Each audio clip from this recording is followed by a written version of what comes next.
In the tapestry of life, where every thread holds a story, America in Black and White emerges as a haven for the voices echoing through the heart of our communities. In this podcast, we wade through the rivers of our collective experiences, celebrating the vibrant hues of change brought forth by the whispers of hope and the roars of action. It's more than just a conversation. It's a journey into the heart of our society, illuminated by the light of those daring to dream and do. Join us, and let your voice be the melody that guides us toward a dawn where every color finds its place in the masterpiece of our shared destiny.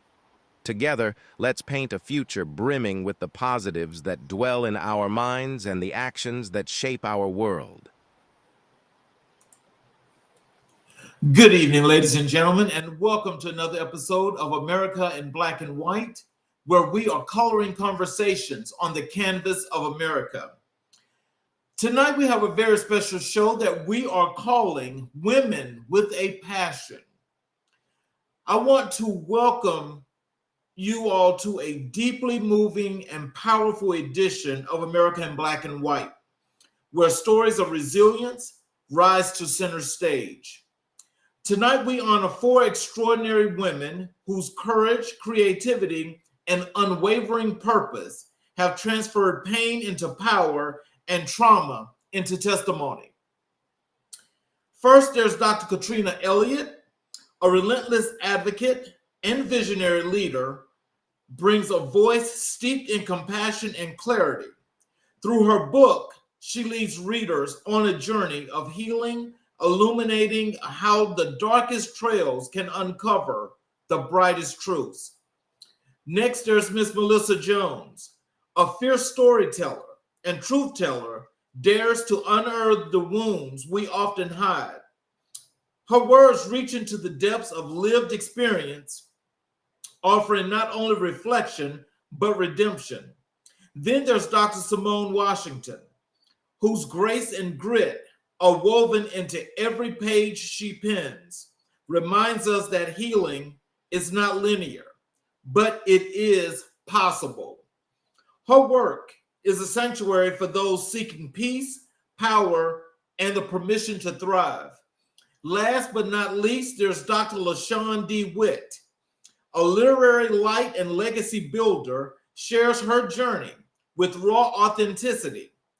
Her book becomes a mirror and a map, helping others navigate the complexities of trauma with hope, courage, and transformation.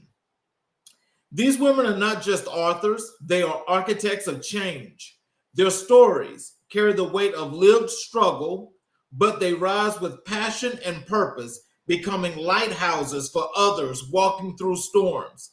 So tonight, prepare to be moved, inspired, and reminded that all voices like theirs are not just necessary, they are revolutionary. Ladies and gentlemen, I want to introduce you all to the Women on a Mission. Hello, Miss Melissa.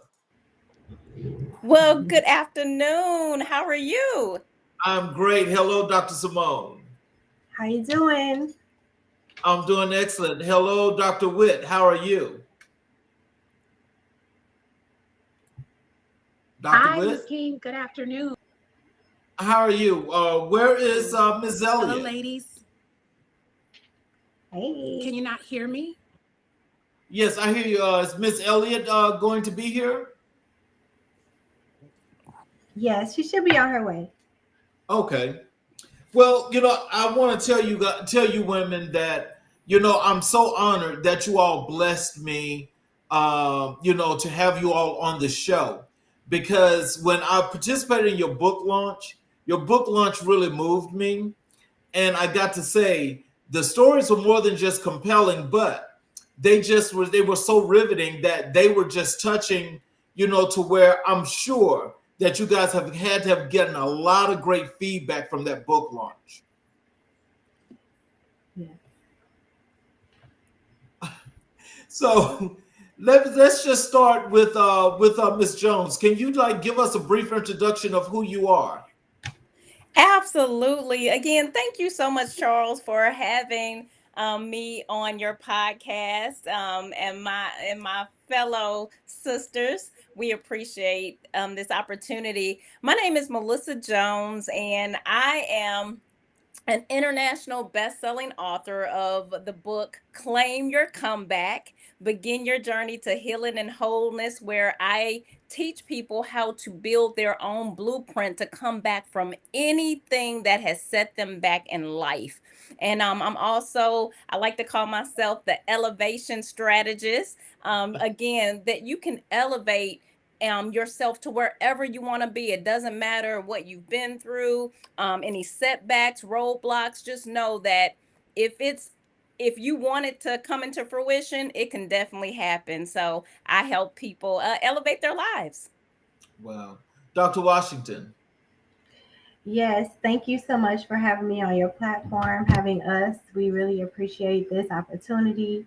My name is Dr. Somone Washington. I am the author of The Best of All Things, the topic.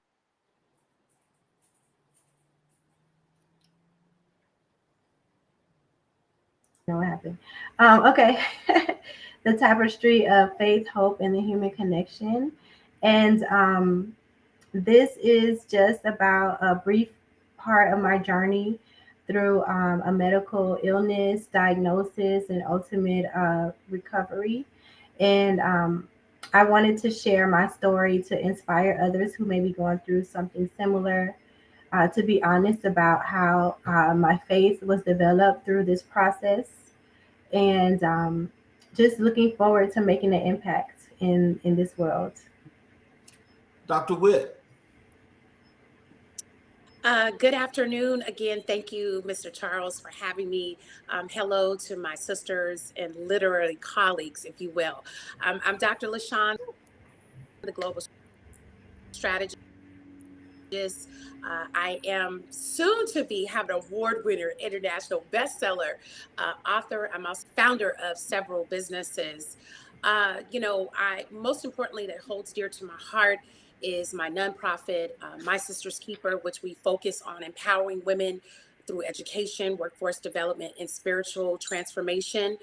One of the things that's most important to me, Mr. Charles, is that all the different businesses and the platforms that I have, I use that as an opportunity to empower women.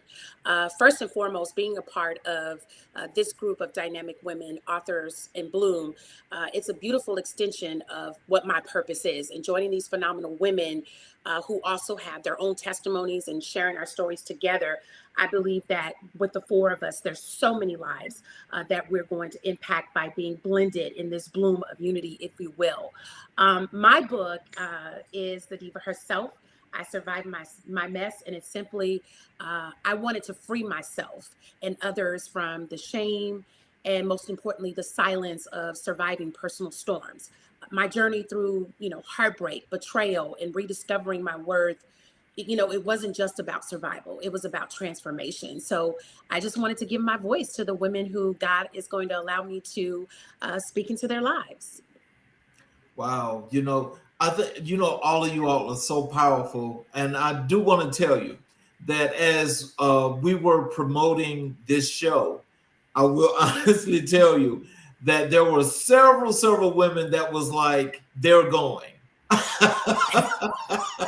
So I am more than sure that you guys are going to more than make some impact. But, I just want people to be able to just know that, through whatever they're going through, there's always a light at the end of the tunnel. And you all are such a perfect example of that, because when you're able to sit there and be in your truth and you can tell your story, that means more than anything in the world. Nothing tops that. Yeah, absolutely. So let's start with what I'm going to do is, I'll start with, I'll ask you all some questions. And let's say, like, I'm going to start with Miss Jones, but, if the question actually, feels like, if you feel like it's relevant to you as well, you're more than able to give some feedback to that question as well. Because, with this forum being open, I just want to make sure that the voices are definitely heard. Yeah. Ms. Jones, can you tell us what motivated you to write your book, And how did you find the courage to share your story? Wow, that is a great question. Especially that second part, because I am a private person. So for me to be vulnerable, especially at this level, I mean, I've hit international best-selling author. So it is literally, my book is selling around the world. And so it's out there, right? But what really led me on the path to go ahead and write the book and publish it is because in my private conversations with people that I was developing relationships with, I found a lot of them had a similar story. And I believe many times we feel like we're the only ones that's going through this particular situation when we're really not. And so I said, I need to share this to as many people as I can to give them hope. Because literally, I went through a season of my life where I did not know if I was going to make it to the next day. And Oh, I know wow. I'm not the only one. And I know if I was able to come back from that season of life that I did, anybody can. And I wanted them to see that, I wanted them to see, look, I'm human, I'm tangible, I'm not a person who went out and did a case study and interviewed like thousands of people. Like, it's my life, my Right. testimony, and I give Yes. them the blueprint, my blueprint, and I give them an opportunity at the end of each chapter to create their own blueprint so they can go out too and come back from anything that they've gone through in life. Oh, wow. Dr. Washington, what inspired you to write your book, and how did the process of writing help you heal? Yes. So um, I've been on this health journey for about 15 years. And every time I share my story, the response is always, you should write a book. And so I've been hearing that for a number of years. And during the pandemic, when the world slowed down a bit, I took the time to start writing. It was also after the loss of my father in 2022 that really inspired me to start writing. And so, how I started writing was just by typing out the journal entries that I had written during this period of my life. And that became the manuscript that started me on the journey of writing this book. And I'm sorry, what was the second part of the Um, question? and how did the process of writing help you to heal? So, writing about the process of like what happened, because I was just 24 years old. I was at the top of health as far as I knew. I had just finished grad school. I had my own apartment, my own car. I was just living my life. And then all of a sudden, this happened. And I had no other like health issues before this. So, my story is an example of a person doing everything right in their control and still being, knocked off their plan for their life, just kind of out of nowhere, and how to like come back from that, right? Um, and so I really didn't have a problem kind of like talking about that process and what it was like to go through this medical illness. But when it got to the parts about relationships, romantic relationships, and how I was navigating that with this medical illness, that's where I ran into an emotional blockage where I couldn't write and I couldn't move forward in my writing because, the story is written in chronological order. And so it was through working with my book coach and talking through like why I didn't want to write about this, why I didn't want to revisit this part of my life, and really talking through that, that helped me get through it. She basically said that if it's this difficult for you to write about your own story, then that means that there's a lot of value in what you have to share, and that will resonate with a lot of people in how you got through that. And so it's important for you to write it. And so once we had that conversation, I was able to continue writing. And so there was a bit of healing in that, just being able to talk through it. and just discovering that, you know, I still had a lot of emotions connected to that part of my history. And so I'm proud of myself for being able to get through that. And I do hope that a lot of people resonate with that part of my story. Dr. Witt, what inspired you to write your book, and how did the process of writing help you to heal? You know, God told me to write a book a very long time ago. Unlike these ladies, I was a little disobedient. Let's just say it took me a very long time. As I was listening to Dr. Somone and Melissa talk about their journey, I did have the pleasure of reading Melissa's book before Somone, and read hers right after. And as I was, finishing up the touches of my book, I really got to a point where I felt at first that I was writing too much, and I didn't really understand like why all these different things were just kind of coming out. And as I was editing the book, I kept saying, no, I'm going to take this out. I'm not going to use this. I'm going to, going all back and forth. And so honestly, when I look back now at the motivation, I'm going to be honest and transparent. My reasoning, first off, was to write a book because I needed to prove stuff to people. You know how we go through this life. I struggled with validation, Charles, because I am always one to react to what people say about me, what people think about me, and the perception. And there was always this misperception of things because of the kind of person that I am, transparent in the way that I dealt with certain things. And I told myself, I just want people to hear my story and to understand my heart and to understand why I have done things that I've done. And then as I started down this journey, people made me feel like the mistakes that I made, it was something was wrong with me and that I was the only person, doing the things that I did. And so as I took this journey to write this book, it was really my desire, if you will, to break free, like I said, from this silence and shame that I was dealing with. And I knew, okay, it may be for me, but there's a possibility that there may be one person out there who has ever felt like her story was too messy, it was too painful, it was too complicated to be told. And I know there was a significant part in my life where I struggled with what people said about me, what people thought about me. And that for me was kind of the breaking point of, I just need to tell my story. I just need to just get it all out. So I knew that there were women out there that were silently surviving this trauma that they've gone through as a child.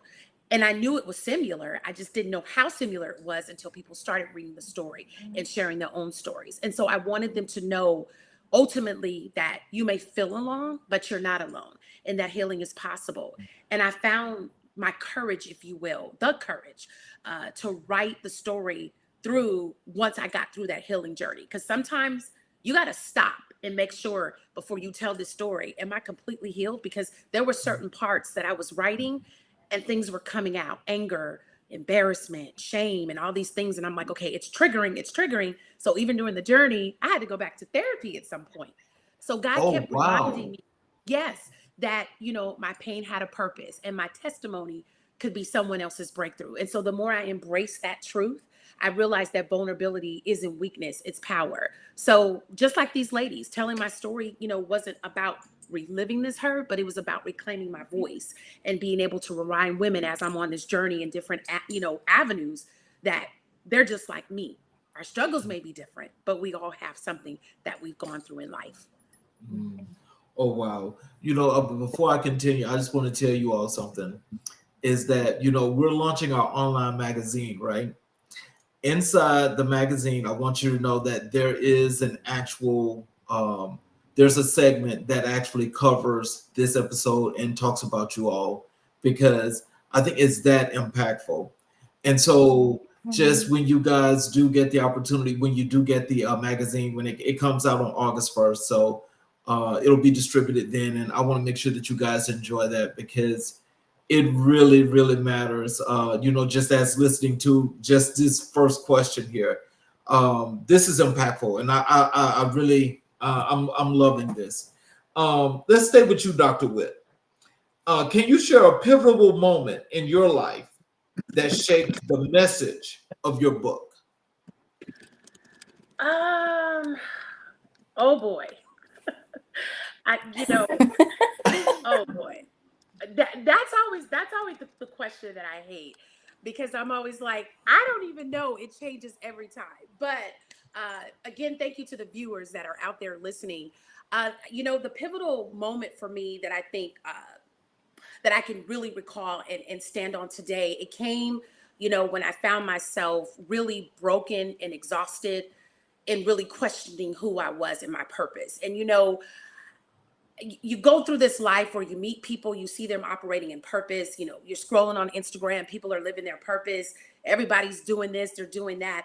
And believe it or not, people who, are highly skilled, they're highly talented, they're educated, they're in multiple things. Sometimes we get lost. We don't really know what our purpose is. We're just trying to make everything right. And sometimes when you're seen as this superhero, you're questioning yourself like, I don't even know what I need to be doing in life. So I had spent so much time helping people, investing people, showing up, giving my time, and I'm now using this word, return on investment. Like I'm giving so much time to people, to organizations, to friendships, to business ventures, showing up with a smile, but behind closed doors, I'm hurt. I feel left out. I feel rejected. I feel like I don't belong there. And so one day when I looked in the mirror, I realized I no longer recognized this woman who was staring back at me. She wasn't who she said that she was. And so that moment of truth for me, it was like, I have to stop pretending. I have to deal with what's going on inside of me. If that means I have to isolate myself, cut off everybody, go to therapy, join this, do this, whatever. I knew I had to comfort my own story, not to just stay in this mess, but to finally rise from it. So, I realized at that point, it was like, this is the pivotal point of where I need to write this stuff down. I need to get this out of my head. I need to help somebody. And so I think for me, it probably wasn't, the best route, but it was just going through all these different things that I had to unmask and deal with one layer at a time. And believe me, it was a lot of layers. Oh, wow. So, Yeah. but Dr. Witt, when you decided to go to therapy, I mean, like, did you figure that therapy would like really do some good, or did you think just going in the beginning to feel it out, to see if it's something that you would really like to do? How did that work out to where it worked in your favor? So I always had this negative connotation about therapy because when my parents went through a divorce, my dad had us going to therapy, and I always blamed the therapist because they didn't keep my parents together. And so when I thought through this thing, I would always hear therapy. I just was like, it just doesn't work for me. I dropped out of a graduate program because I thought one day I was going to be a marriage family therapist. As I journeyed on and realized the things that I talk about in my book, there were certain times people would tell me to go to therapy. I did the grief therapy. I did all these different things, and I felt like it didn't work. But there came a time for me, once I started to unpack things that were happening, I realized that therapy was life-changing for me. I had 5 therapists in different areas, if you will, but it gave me a safe space to unpack those things that I had been carrying for years. I learned how to deal with the grief of my grandmother passing that I didn't realize I hadn't dealt with. I realized that I didn't deal with my parents' divorce until I was in my 30s. I suffered from being raped. I never told anyone that until I was in my late 30s. Those were different things that I had to go get some help. I had to seek help from, mental abuse and physical abuse that I was dealing with. And so I wasn't the strong one anymore. I wasn't the fixer. I wasn't the leader. I had to learn that I was just LaShawn as I traveled through this journey of therapy. And I learned how to heal. I learned how to process my pain. And I learned how to deal with guilt and shame. My therapist helped me to connect the dots between, those past experiences and my present patterns. And now how I did not have boundaries, how I didn't forgive myself, how I didn't stop seeking validation through this overachievement. It also helped me to deal with, I don't care if I'm a member of an organization, I'm giving my all. What am I getting from that organization? These friendships that I'm longing for, these people that I thought were my sisters, people who I call my sis, and she's doing this and she's saying that. Those are the things that I realized I had to go to therapy to figure out how to deal with letting people go, again, creating those boundaries and saying no, because I did not know how to say no. I felt guilty when I didn't answer my phone. But now, oh, okay, that's how I am right now because I'm prioritizing myself. And that is for me what I got out of therapy. So that's why I'm like a proponent now. Let's go. Therapy. Let's go. It works. Dr. Washington, can you share a specific moment or experience that deeply influenced your writing?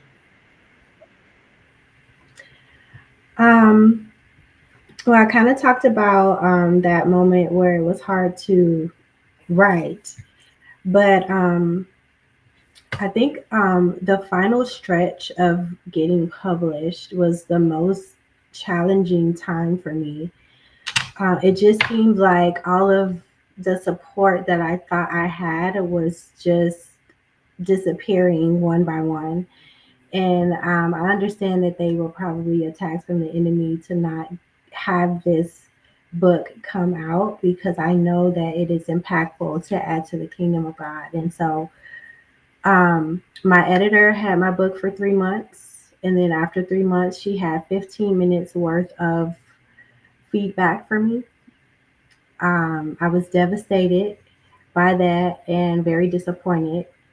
And so that was the beginning of this snowball of, at every turn where I was seeking help, or someone said that they would help, or trying to figure out the self-publishing process, which isn't very difficult. It's just that every time I turned around, there would be another disappointment, one after the other after the other. And it just taught me to stay focused and to persevere through. If you believe in what it is that you're doing, and that you believe that this is part of your purpose, and that this project has the potential for impact. And so I just had to push through. I had to cry about it and then dry my tears. And then what's the next step?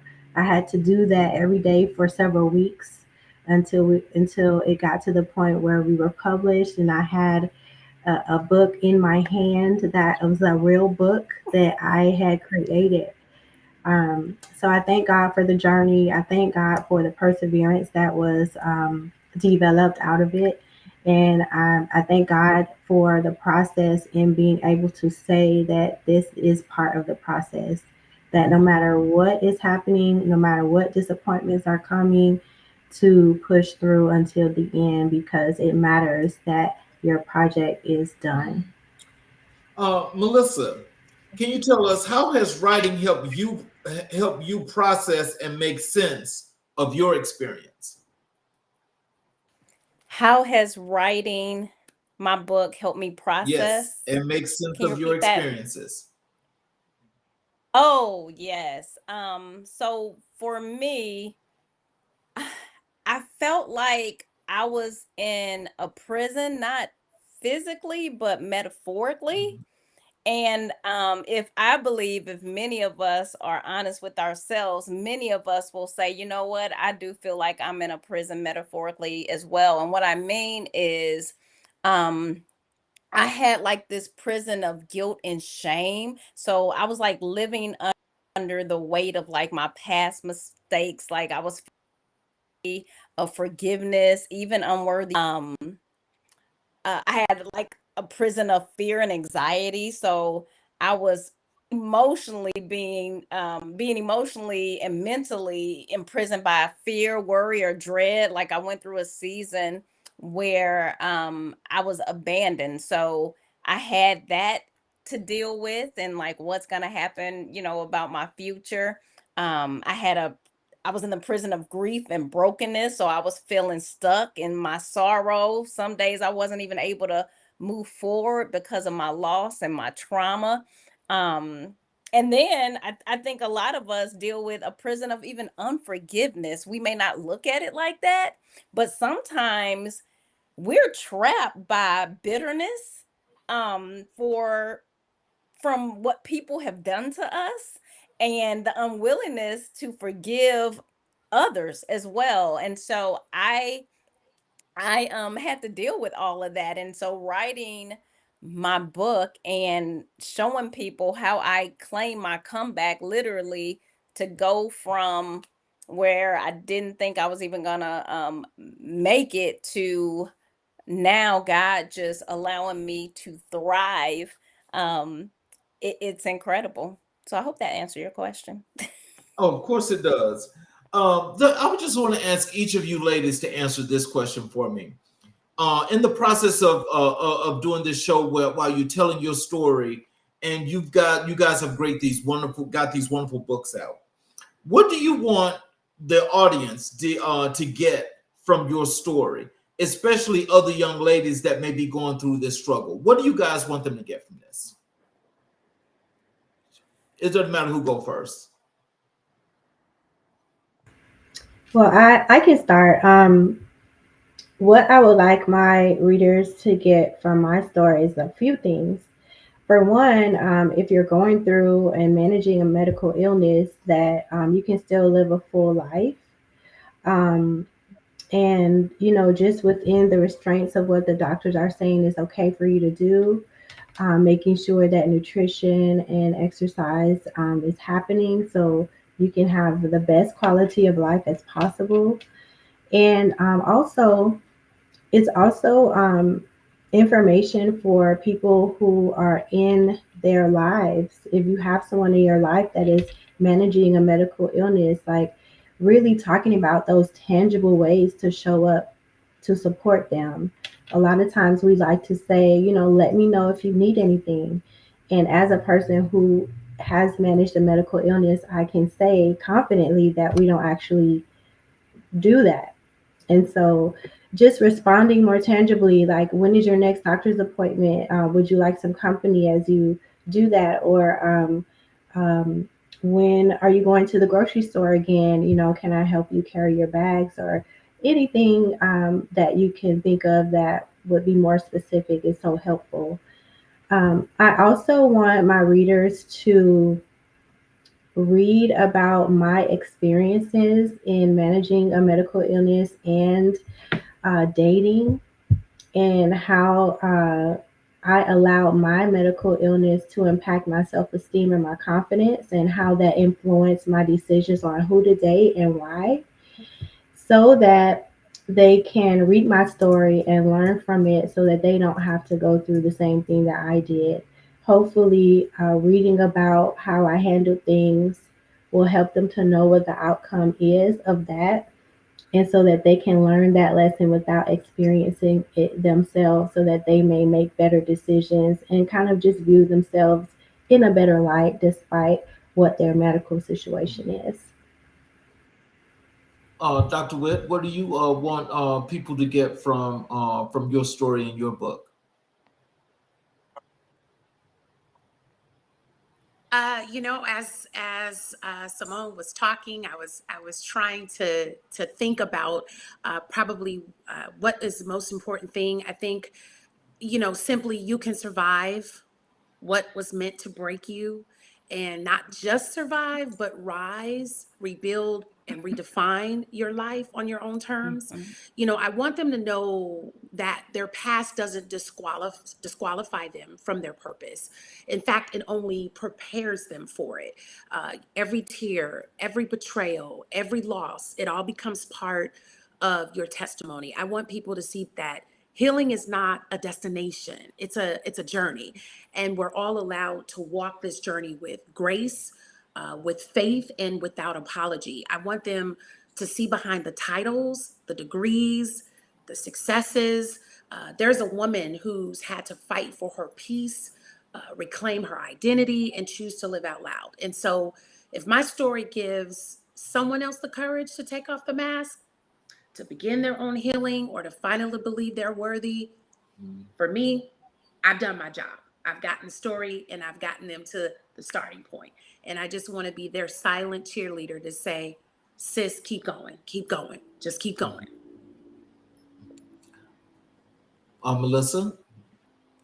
Um, I want them to do just what my title says. I want them to know that they can claim their comeback from anything. When I say anything, I mean anything. I literally at one point almost lost everything. And so I want them to know that no matter what, and I cannot reiterate that enough. And that starts with them shifting their mindset. I had to shift my mindset. I went from a fixed mindset to a growth mindset, and you have to. For me, I'm a believer. I stand on God's word. If it was not for him, I would not be where I am today. And so in my book, I even encourage people to like get in that word. So, when people say, hey, it's not looking too good for you, you can like quote those scriptures like, nope, no weapon formed against me shall prosper. When people say, man, I'll be scared if I was going through that, you can say, no, God didn't give me the spirit of fear, but of power, love, and a sound mind. And we have to understand the mind is incredible. So when we have journeyed through much of our life doing things a certain way, we unconsciously do those things. So when you get ready to have a mind transformation and want your life transformed and claim your comeback and claim what Dr. Witt's book talks about and Dr. Simone Washington books talks about, you have to be intentional, because now you have to be conscious about shifting the way you're used to doing things. And that's work, but it's worth it. I mean, just like Dr. Washington said, it even impacted the way she was dating. I don't even think we understand the effects of things that we've gone through and how it shifts our thinking. Why do we choose to date certain people we date? We have to be honest and say, man, don't do I not feel worthy enough? And I Right. love to encourage people to let them know, no, you are all that in a bag of chips. Like, but again, if you don't think it, who is? So yeah, I want them to know they can claim their comeback. Mhm. Dr. Washington, how do you hope your book will resonate with readers who are navigating their own trauma? Well, first of all, I would commend anyone who is going through their trauma, commend them for picking up this book or picking up any book or doing anything to try to come out of that. So, first of all, you're doing a great job seeking support, even in the midst of what you're going through. And then, like we're saying, like we put all of our business out there in these books to share with you what we have been through, to be a support through our books. And so we're really hoping, all of us are hoping, that our stories can be an inspiration, can be a motivator to say, wow, if these women have survived these things, then I can do it too. Our situations may not be exactly the same, but they have been a journey. They have been, all of us have been through something that someone else did not survive. And so the Lord saw it fit to keep all of us here on this platform. And so if you're going through a trauma and you have the wherewithal to pick up these books or seek support, that means God is keeping you through it and you're doing the right thing to seek support. So my prayer would be that my story would inspire that person to know that they can get through it as well. And read something within these pages that will help them increase in their faith. I really do hope that they feel that I'm coming alongside them in whatever they're going through, and that my journey through faith and how I got through could inspire them to, in their journey of faith as well, to get through what they're going through. Just as Melissa said, you know, all three of us had to get in that word in order to get through what we went through. And so hopefully, we inspire them to do the same thing. Wow. Melissa, can you describe a moment of breakthrough or clarity that influenced your writing? Wow. I would say my grandmother. So my grandmother, I actually shared this story in a commencement speech that I did one year. My grandmother was a high school dropout, and I believe my grandmother was one of the wisest women, because even though she did not have a degree like I do, she taught me so much about perseverance. She taught me so much about self-love. Even though again she didn't have all these degrees. And when I was going through my traumatic season, I would say, man, I have these degrees and not feeling worthy of this and worthy of that, but yet I had a grandmother who literally, like, she was so bold and stood so tall, and she didn't even have a high school diploma. And so I would definitely say she was the person who taught me so much about who I am today. She literally built a great foundation for me and instilled so much in me. And so it was always there. I just had to dig deep, get the therapy, do the work to find where it was. So Dr. Witt, how do you define resilience and how has it played a role in your journey?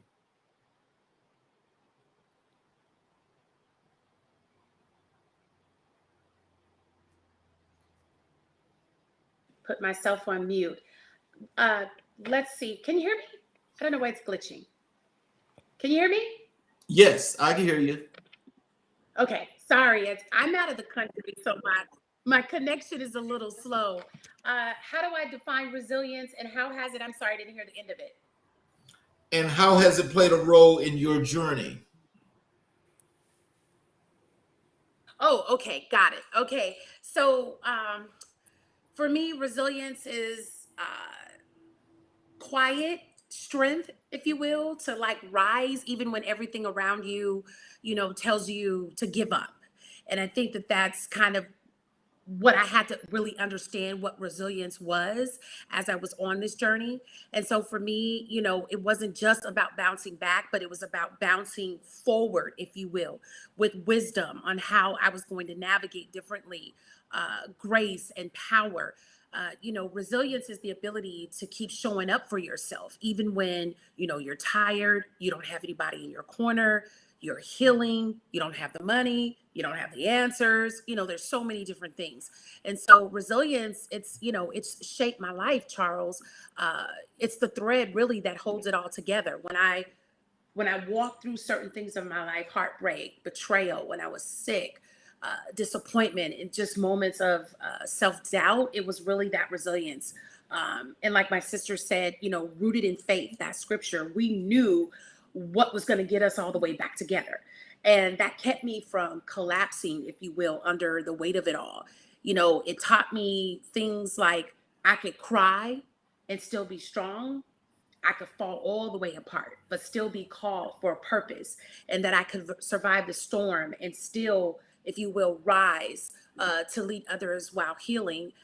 As I think about, reading the 2 books from my fellow colleagues, actually 3 from Dr. Catrena, all of them had this testimony of various aspects about grief and loss and sicknesses and relationships with mothers or fathers or lack of there was, all these different things. And so I think now reading those stories, when you're first out there on your own and you throw your story out there, it's kind of like, oh my God. But as you connect with people on this journey, connecting, with first Somone on how our books had some similarities, and just understanding that I wasn't just alone and that there's someone else that I can look to for the strength of resiliency, because I did go through my cancer journey alone. I did not tell anyone, my child, I didn't tell anyone. And it's like, there were ways in which I should have handled that differently. And then looking at her book in terms of just now how I reach out to other people that I know that are dealing with sicknesses, or not just the I'm praying for you, but stepping more into different areas. Can I go with you to your doctor's appointment? Just different things after watching her journey. Even connecting with Melissa, we had similar stories on our relationships with our mothers. And those kind of stories kept me saying like, okay, LaShawn, you're not the only one that struggled here or had this health issue or had these terrible times with your mom, like all these different things. And I'm like, okay, I'm not alone.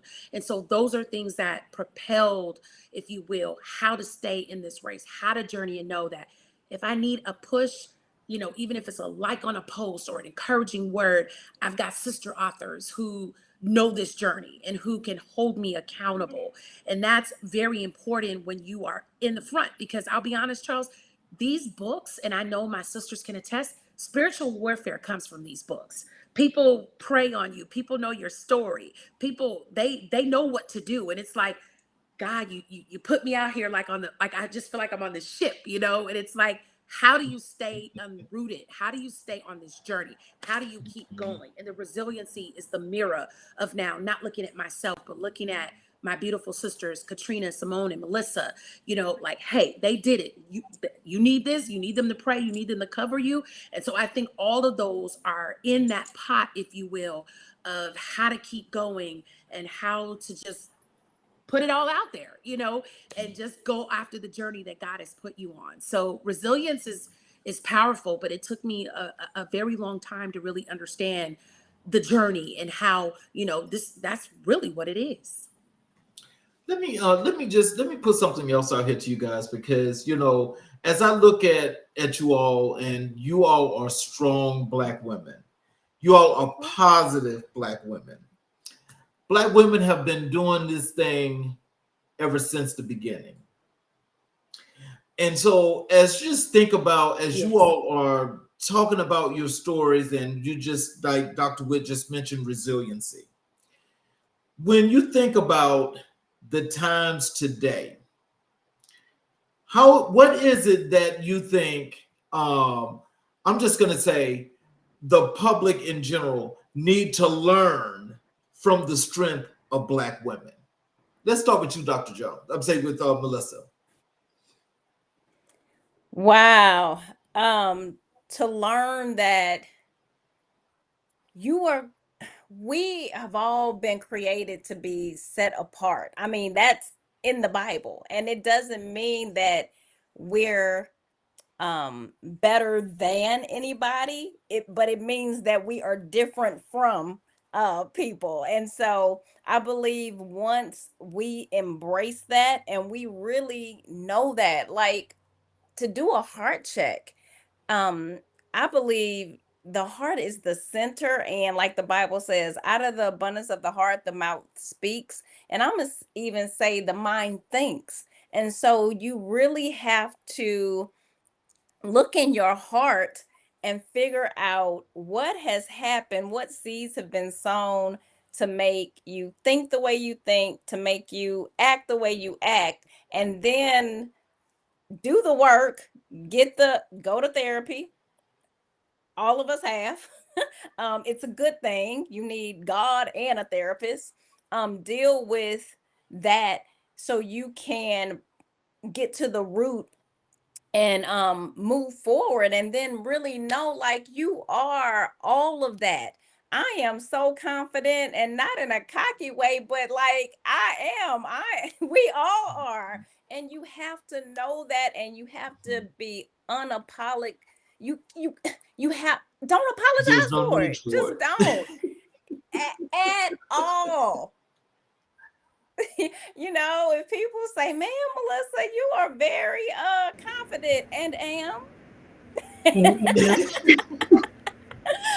because I know where I once was, and it's not that thinking didn't get me here. I call it stinking thinking. So yeah, you just have to know that God created you to be an individual. Don't try to duplicate anybody. You are who you are. Nobody can be you like you can. So be proud and be all that God has called you to be.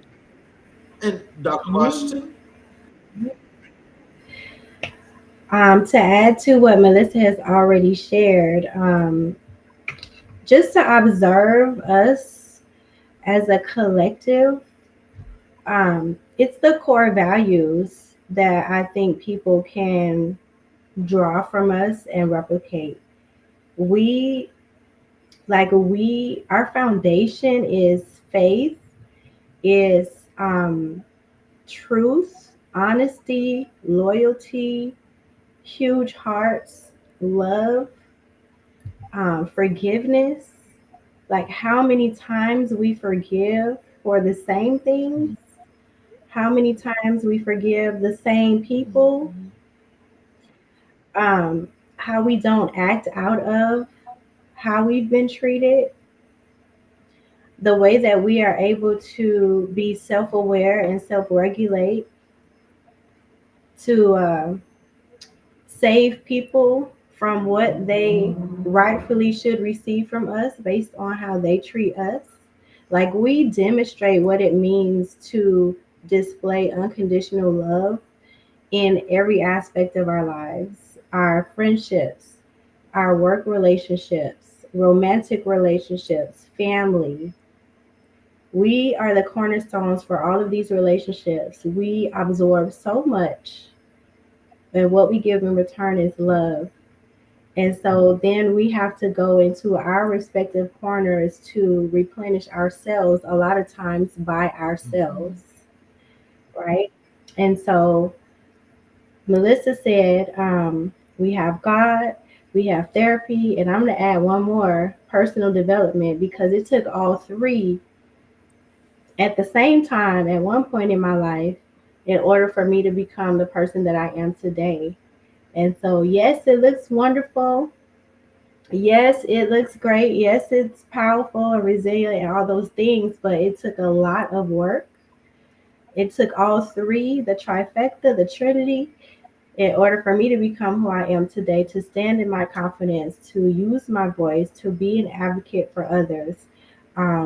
I was always this person, but I didn't always feel comfortable living out loud, like LaShawn said. I didn't always feel comfortable using my voice in every space.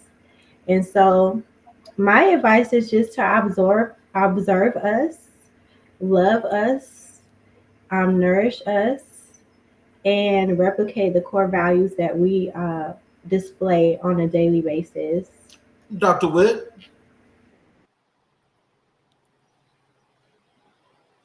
Those are great things, ladies. Just to tie it up, ditto everything they said. The public, as we are on this transparency journey, they need to learn. We need to learn because we're still learning that Black women, we're not just strong, we're strategic. We are spiritual. We are deeply layered. We're profoundly human.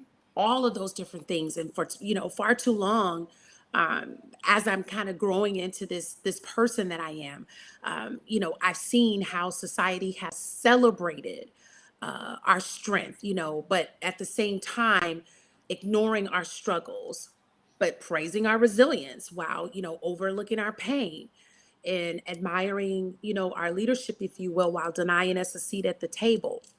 All of these different things have, you know, gone over the years, and you've sought out positions, in your careers, and all these different things, but it's because we weren't clear about our journey, right? And we didn't know what stage we were going to be on, how people were going to hear our voice.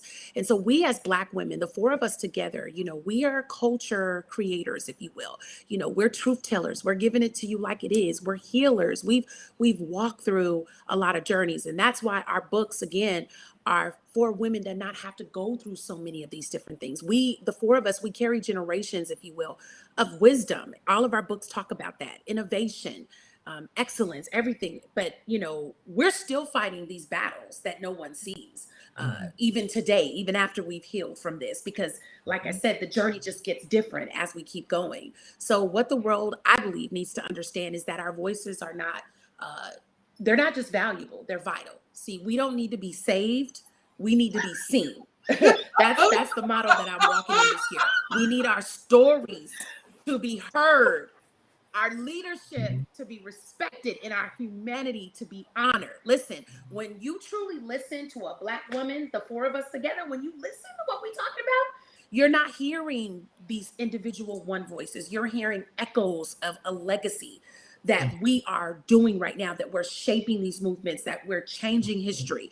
We're telling stories that people would never tell in a book. We're saying things, we're getting on stages and we're talking about our book, going back to what my sisters shared in their books. They're telling stories that Black women, we ain't telling our story. People, I put things in my book like, girl. But again, if I'm going to say that I'm transparent, if I'm going to say that, hey, let me tell you where sister has some struggles at, so that you don't have to go through that. Those are the voices that are Black women that the public need to hear from, not the cute, sexy girl on Instagram that looks good in a Fashion Nova bathing suit and has 1 million followers. You got Okay. sisters here who are telling their stories about what's real, how we got through it and how we made it. And that Yes. is what the public needs to see from the 4 Black women that are on your show. Yes. But see, I'm sorry, but I just love that. But I want to add another variable to that, is because there's so much expected for Black women to carry. And Black women have been carrying this load for like hundreds of years. So if this has been going on for hundreds of years, and there are so many people that have not got the chance to get their voices heard, what are some of the things that you suggest that needs to happen in order for them to get to that point? Because I know that there are lots and lots and lots of women that not only resonate with what you guys are speaking about, but they have these stories. What should they do? Well, first of all, just like Dr. Witt said earlier, getting comfortable with the word no, right? So in order to make space for the things that you want to do, you have to say no to the things that you don't want to do, and the things that people are guilting you into doing, the things that you feel obligated to do when you actually don't have an obligation to do those things. And so it may even be a situation where, yes, you are used to carrying this weight and this load, and then you say no more. This was never mine to carry in the first place. Like, who said I needed to carry this? And so I won't. And so that's where that self-awareness comes in. That's where that self-regulation comes in. We do need to take time of reflection to really reflect on how are we spending our time, and are we spending our time out of obligation, out of guilt, or is this something that you really want to do? Is this something that you're called to do?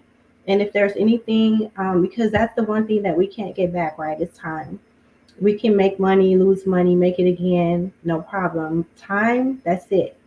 So really taking that time to reflect on how you're spending your time, and if it's something that you want to do, if you want to write your story, if you want to share your story in a blog, or on a podcast, or whatever your creative outlet is, make the space to do it in your life. And if you feel like you don't have time, well, how are you spending your time, and what are the areas where now is the time to say no to those things so that you can say yes to this project? Melissa? And just to add to what's already been said, we have to be honest with ourselves. One time somebody was sharing why they couldn't fulfill their desires, what they wanted to do.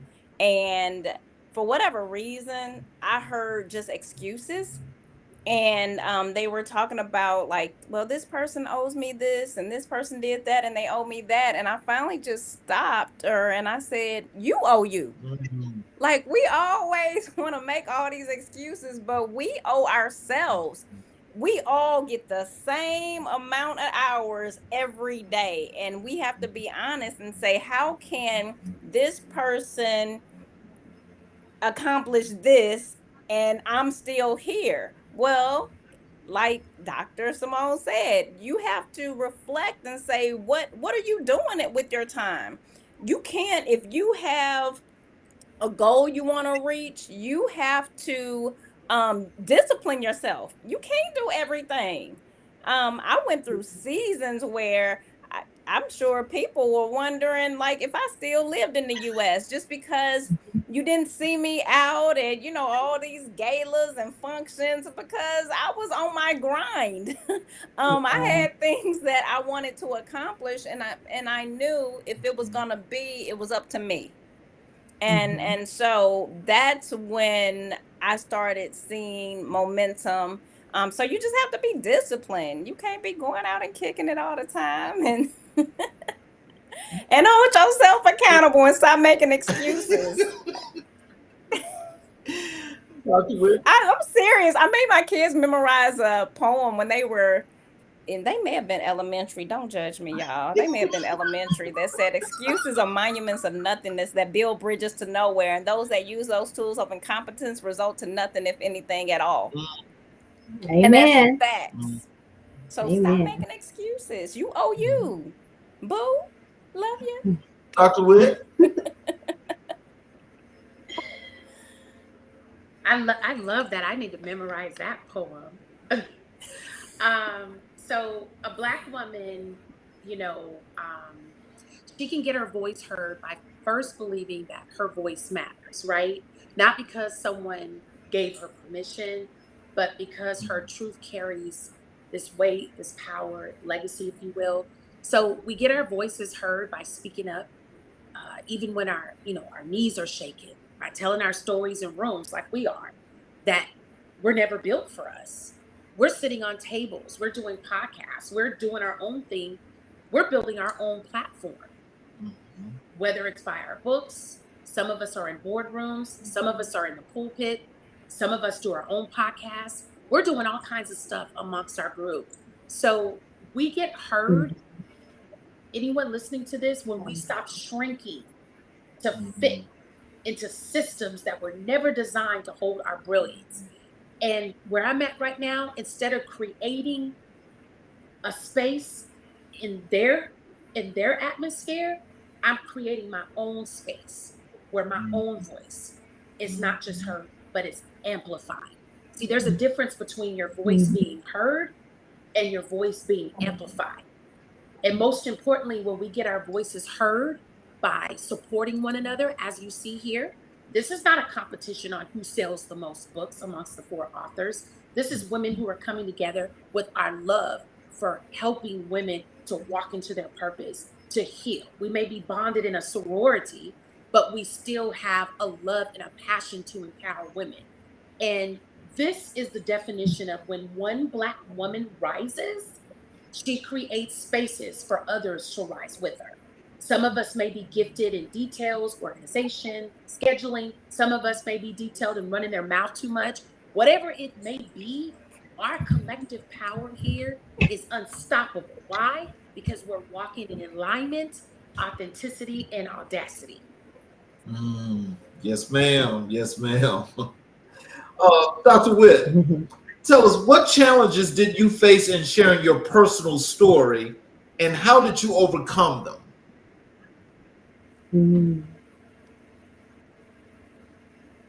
I think probably one of the most important challenges is that, hurtfully so, I had to let relationships go. And I had to, going back to something I shared earlier, I had to make a decision by choosing myself. And again, I've been using this word return on investment because it's, Melissa's into numbers. This is her lingo of what she talks. But it has a different meaning for me right now in this season.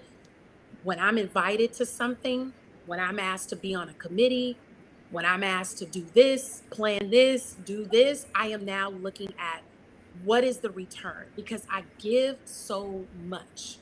I'm the cleanup person. Oh, I'll just pay for this. I'll do this. All of those different things came out of writing this book, because here I am writing this book and I'm telling people how I got through this pain, how I got through this moment, how I got through these issues. But am I practicing that? So when someone looks at my life, is she practicing what she's saying in this book? And so the challenge for me was, you got to write the story. You got to detail the healing, but you also have to show it when you're in front. And so for me, it has now been, okay, LaShawn, you got to say no. You can't talk to this person anymore. You got to block this person on social media. Whatever it is that I have to do to create these boundaries, I know now that writing that book, those were challenges that were preparing me to how I was going to move forward in life. And of course, the last thing was reliving some of the pain of things that I went through, even putting pen to paper to tell stories. I'll give you this example. I write about a situation that happened with me in my professional career over 20 years ago.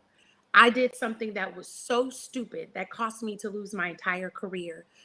Several years ago, before I wrote the book, I watched people who I called my friends, my sisters, my family members, people that I'm in organizations with, come up with things that I could not believe were said about me.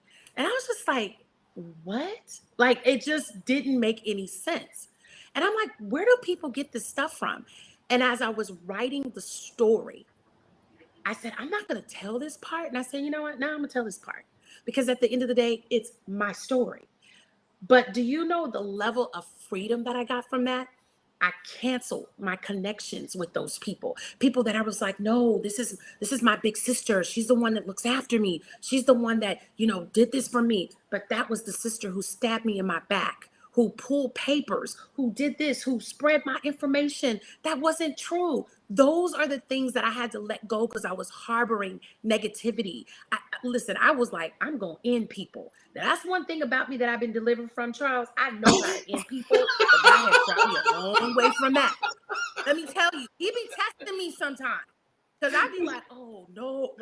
And there are days where I have to go shut in somewhere because I'd be like, that old LaShawn, she'll just come out in 5 seconds.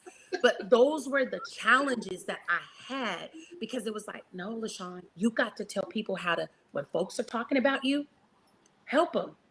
Because the scripture says, and this when stuff is in the scripture about how God will use your enemy to prepare a table, that scripture didn't mean nothing until I got to this point. I said, oh, this is how I talk to God. Oh, they're talking about in the Bible. You was going to use my enemies for a foot. That's what you're talking about. I literally have to have those kind of conversations when I was writing my book. Okay, so those challenges did come, but it was the strategy that I needed to show people, this is what I went through. This is how I got through it. And nobody can tell your story better than who? You. That's it. Yes. Melissa, how do you approach the balance between sharing personal pain and inspiring hope to your readers? Wow. You know what? I don't think I balance it. I believe before writing this book, I tried to, but like LaShawn said, once we're honest and we tell our own stories, what can people say? I think that's part of some people's struggles. I don't want people to know about that. And if they do, so what? Be free. I think that's one of those chains that we're in. So now I don't find balance, because I know what my story, how my story has helped rather other people, even men. I do retreats, and I only do them for women, and I've even had men say, when are you going to start a retreat for men? I haven't been called to the men. But I know what me being authentic has done for people, and that's no balance at all. At all. It is, it is what it is. And you can see my life is definitely a testimony to the goodness of God. And so I tell people and pray that they can be loosed, if you will, from the chains, and be free, so they can be all that God has created them to be. It's good on this side. There you go. Dr. Washington, what challenges did you face in being vulnerable and honest in your writing? Well, I kind of shared that it was hard to write about the romantic relationships. And so going into detail about some of those scenarios. And so one of the experiences that I share in the book is that I was dating a young man when I got diagnosed, and I was in the hospital. Um, I had just recently gotten my diagnosis, so I was in the hospital being treated. And he came to the hospital, and I was like, oh, he came to see me to see how I'm doing. That's so sweet. But actually, he came to ask me if he could borrow my car. And so I know him to be, not necessarily an alcoholic, but likes to drink, likes to smoke weed. So it would be irresponsible of me to let this person borrow my car because I pretty much know how that's going to end, right? So I said no to him, and his words to me were, F you, B, I hope you die in here.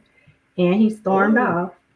And so I shared that story. I shared how devastated I was. And this was the same person that I had showed up for a lot of different times in a lot of different situations. So it hurts even more that this type of betrayal happens from someone that you've invested in, in that way. And so, I mean, I wasn't excited about sharing that. It's quite embarrassing, to be honest. I don't think I've ever shared that with anybody before in my life. And this was something that I thought was important to share because I know that this is a lightweight situation compared to what some other women have gone through, in their lives. And so I can't present part of the story. I can't present the flowers and the butterflies. I got to present the manure as well. And so I wasn't excited about sharing it, but it's part of my story. And so I had to share it. And so,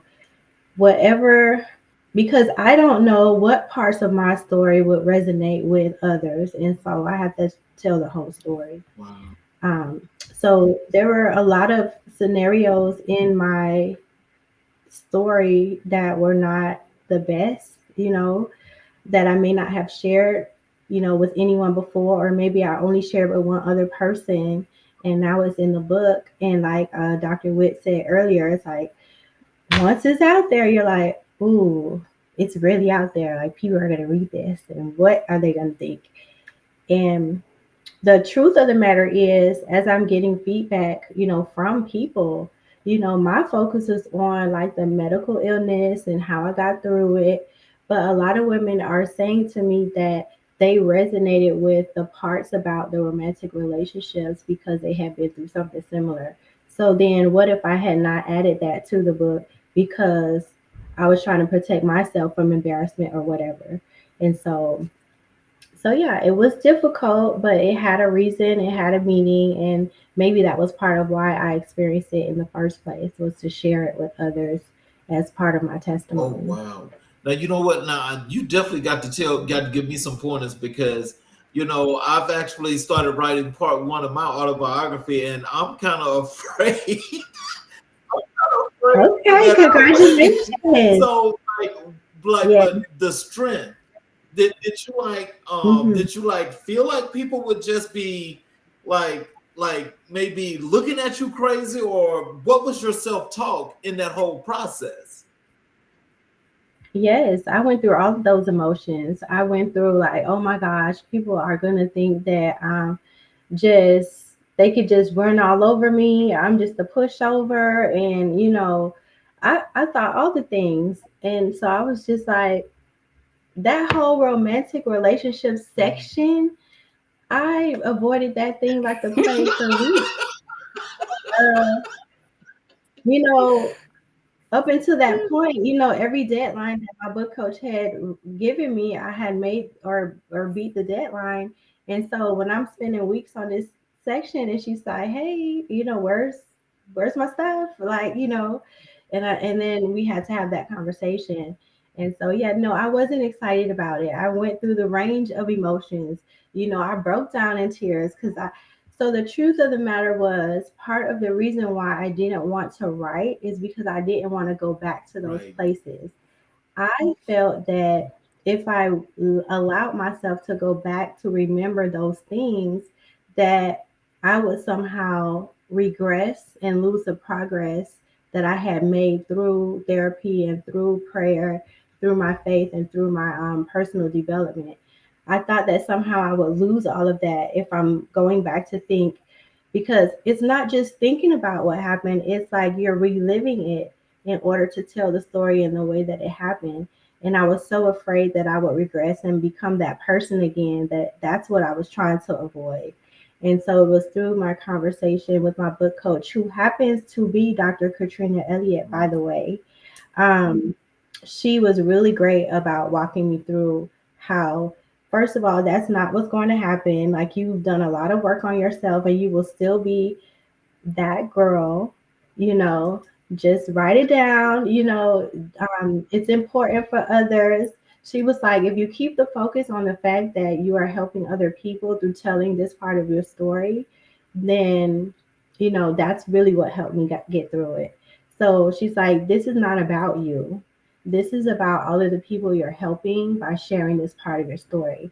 And so once she said that, that's something that I could hold on to and focus on to get me through writing that part of the story. And so that would be my advice to you as well.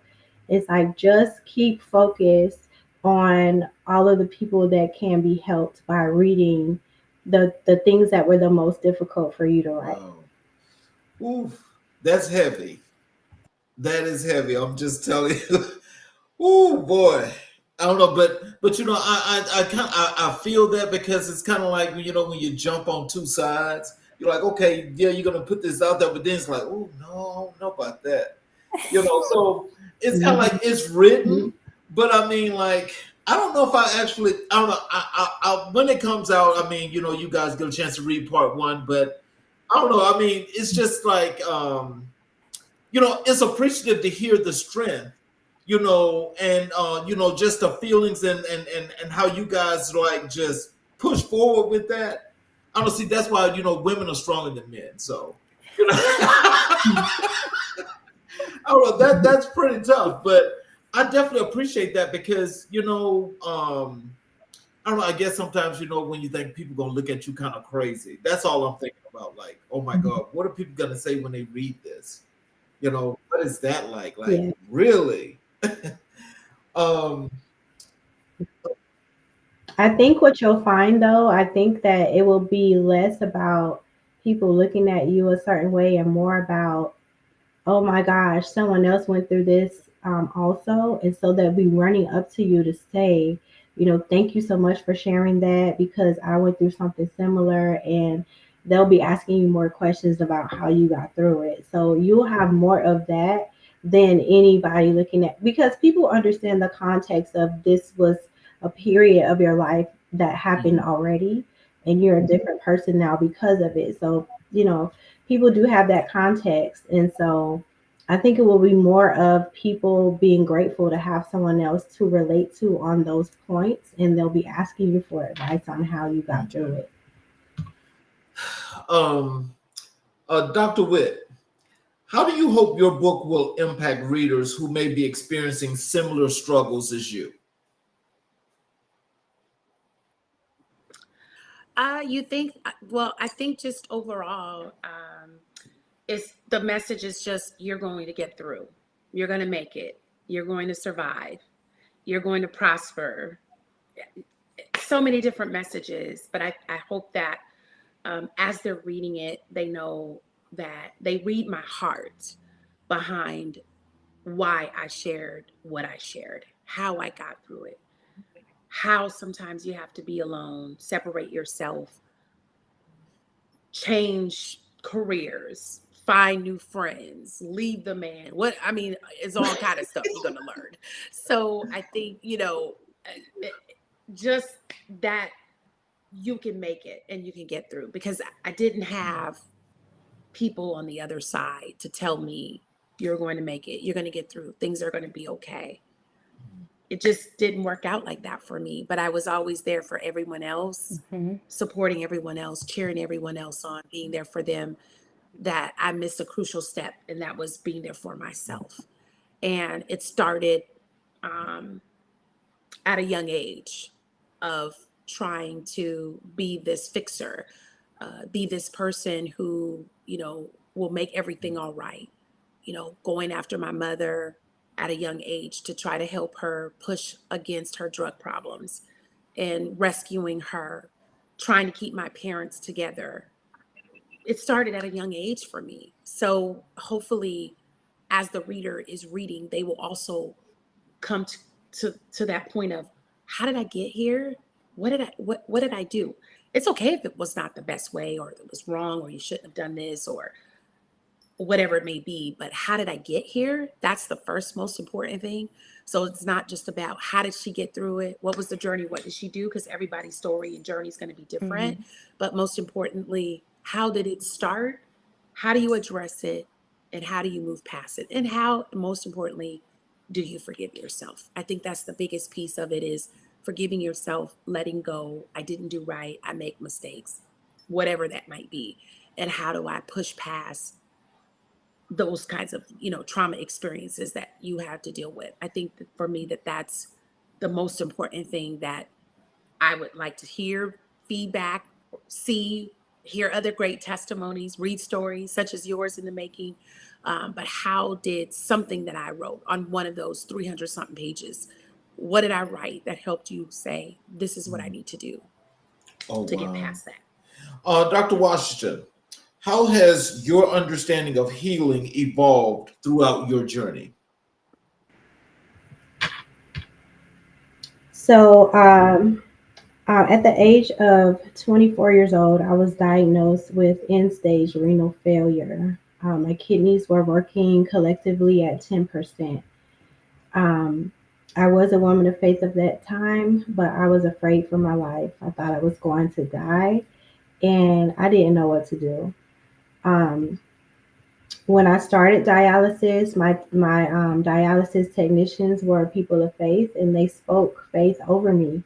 They spoke positive over me, saying that the Lord would heal me, and they continued to do that. My family and my friends, they were praying for me, and knowing that I had that type of support, like over time, it built my faith in this situation to the point where I could then speak positive over myself and, believe the Lord for my healing as well. And so my story is a journey through faith. I was 24 at the time that this started, and this was like the first real test of my faith. And in the beginning, I failed miserably. And but I think this is a good example of why God says that we are to live in community and we are to fellowship with each other, because when we don't have faith enough for ourselves in certain situations, we have other people who are full of faith, who have enough to share until our faith is built to withstand the situation. And so healing for me looks different because it was a specific medical situation. To make a long story short, the Lord did heal me through a kidney transplant 5 years after my diagnosis. And so healing for me came in the form of a kidney transplant. Healing for me came in the form of developing faith through a situation. And healing for me came in the form of understanding that God puts us through things so that we have a testimony to share with others, so that we can help them on their healing journey. And the things that we go through is not meant for us to keep quiet or be embarrassed about, or just not to share with people.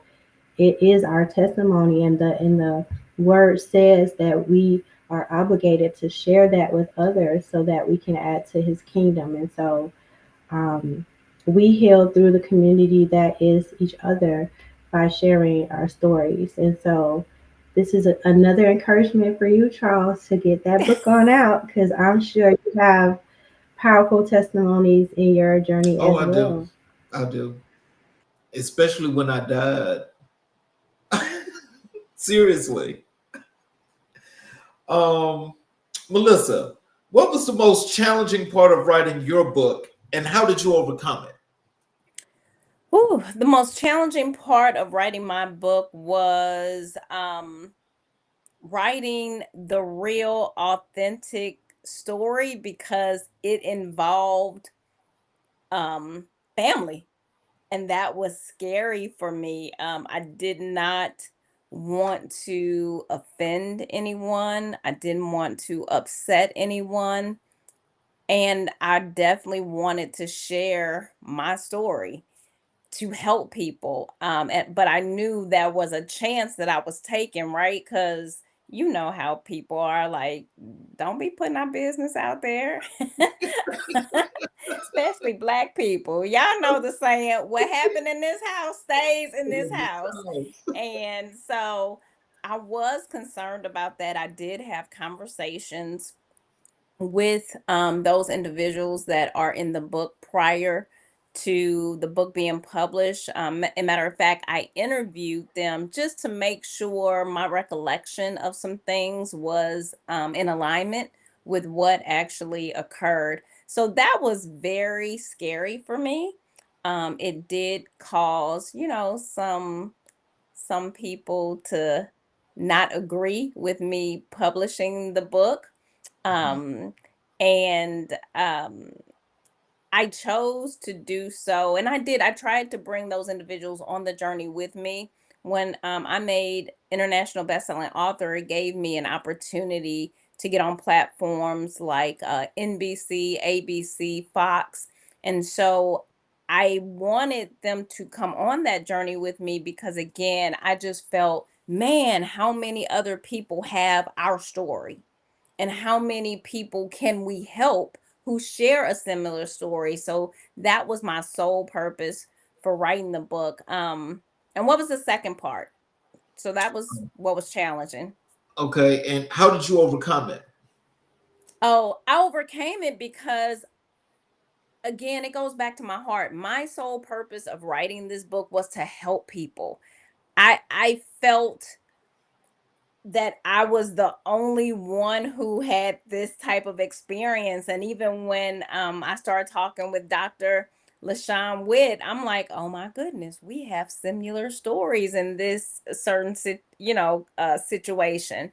And so I'm sure there are thousands of us out there. And I wrote it because I wanted people to know, like, you are not alone. Like, I wanted my book to serve as a mirror and guide for women who've experienced, those deep wounds of being treated unfairly by people who were put in our lives to mold us, to protect us. And I wanted them to understand, like, I understand your rejection, the abandonment, the emotional neglect, and I don't want them to carry those individual scars into adulthood, like I did. And if they're already adults, okay, but let's deal with it and let's move to the next season where you're not carrying that.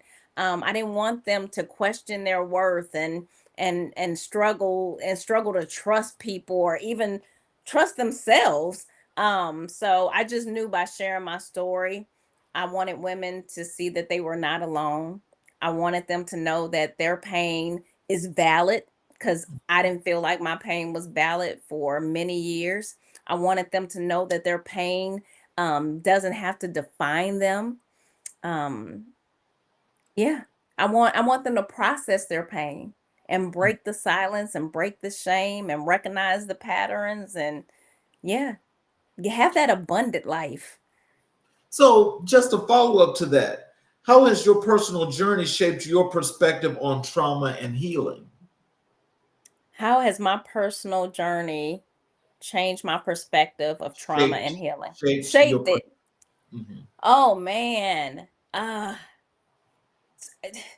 I've done a total 180. It's amazing when you get to the core of why you respond the way you respond, why you think the way you think, and now you are thinking healthy, responding healthy. Even with the boundaries, I know Dr. Simone Washington talked about you have to learn to forgive, and you do, because man, you holding on to something is like you drinking poison want the other person who offended you or hurt you to die.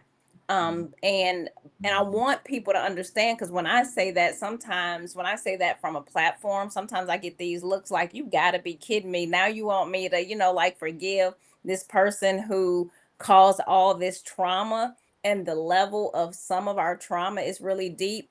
But I let people know, you forgive them for you. And forgiveness does not mean re-entry. We have to stop. I don't know who said that, especially in the church. Like, forgiveness does not mean re-entry. And for my church folk out there, before y'all come for me, God shows us that all the way in Genesis. He told Adam and Eve not to eat the apple. They ate the apple, and he kicked them out the garden. So he said, I still love you, but I'm gonna love you from out there, because y'all not following directions. And so I had to learn to do that. Like, I forgive people, like, wholeheartedly. So if I see them, I can speak. Now, I may not hold a whole conversation with you because I don't care to, but I don't have any hatred or anything where I can't even part my lips and speak and be cordial. But I'm gonna love you from out there, like I told them. So again, forgiveness does not mean re-entry, but you need to forgive and not hold that hatred in your heart. Dr. Witt, what role did your support system play in your healing process?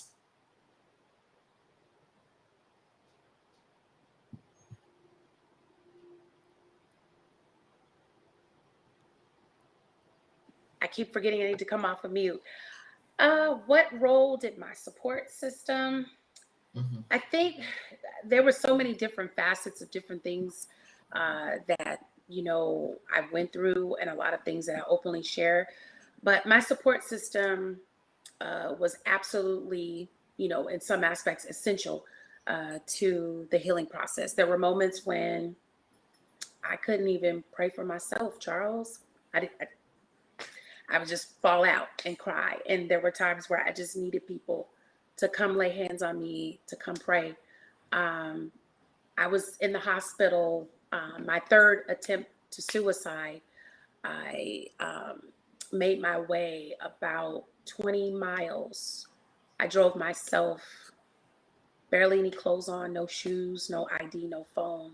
I got in the car, drove myself. I don't even know how I got there.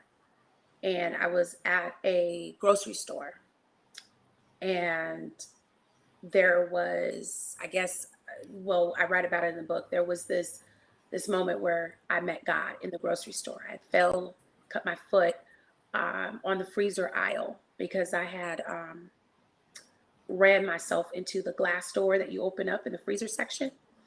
And I fell on the floor, and God came before me. And somehow somebody figured it out. They called 911. Eventually I would find this out because I was out of it, and took me to a hospital. And there was a nurse who was a member of my sorority. I don't even know who this woman was. She came into the room and she played gospel music from her phone. I remember the visions of that. And she was praying for me, because they didn't know who to contact for like the first 2 or 3 days, because I didn't have a phone. I didn't have anything. She knew who I was. I didn't even know. And I don't even know who she is to this day. I never saw her again. So sometimes I believe in, it's just guardian angels that God just poof and they gone. And I remember laying there because they had me strapped because I was on a suicide watch, and I was crying and crying and crying, but nothing would come out of my mouth. I knew what I needed to do, but I didn't know what to do. And she played music and she prayed over me.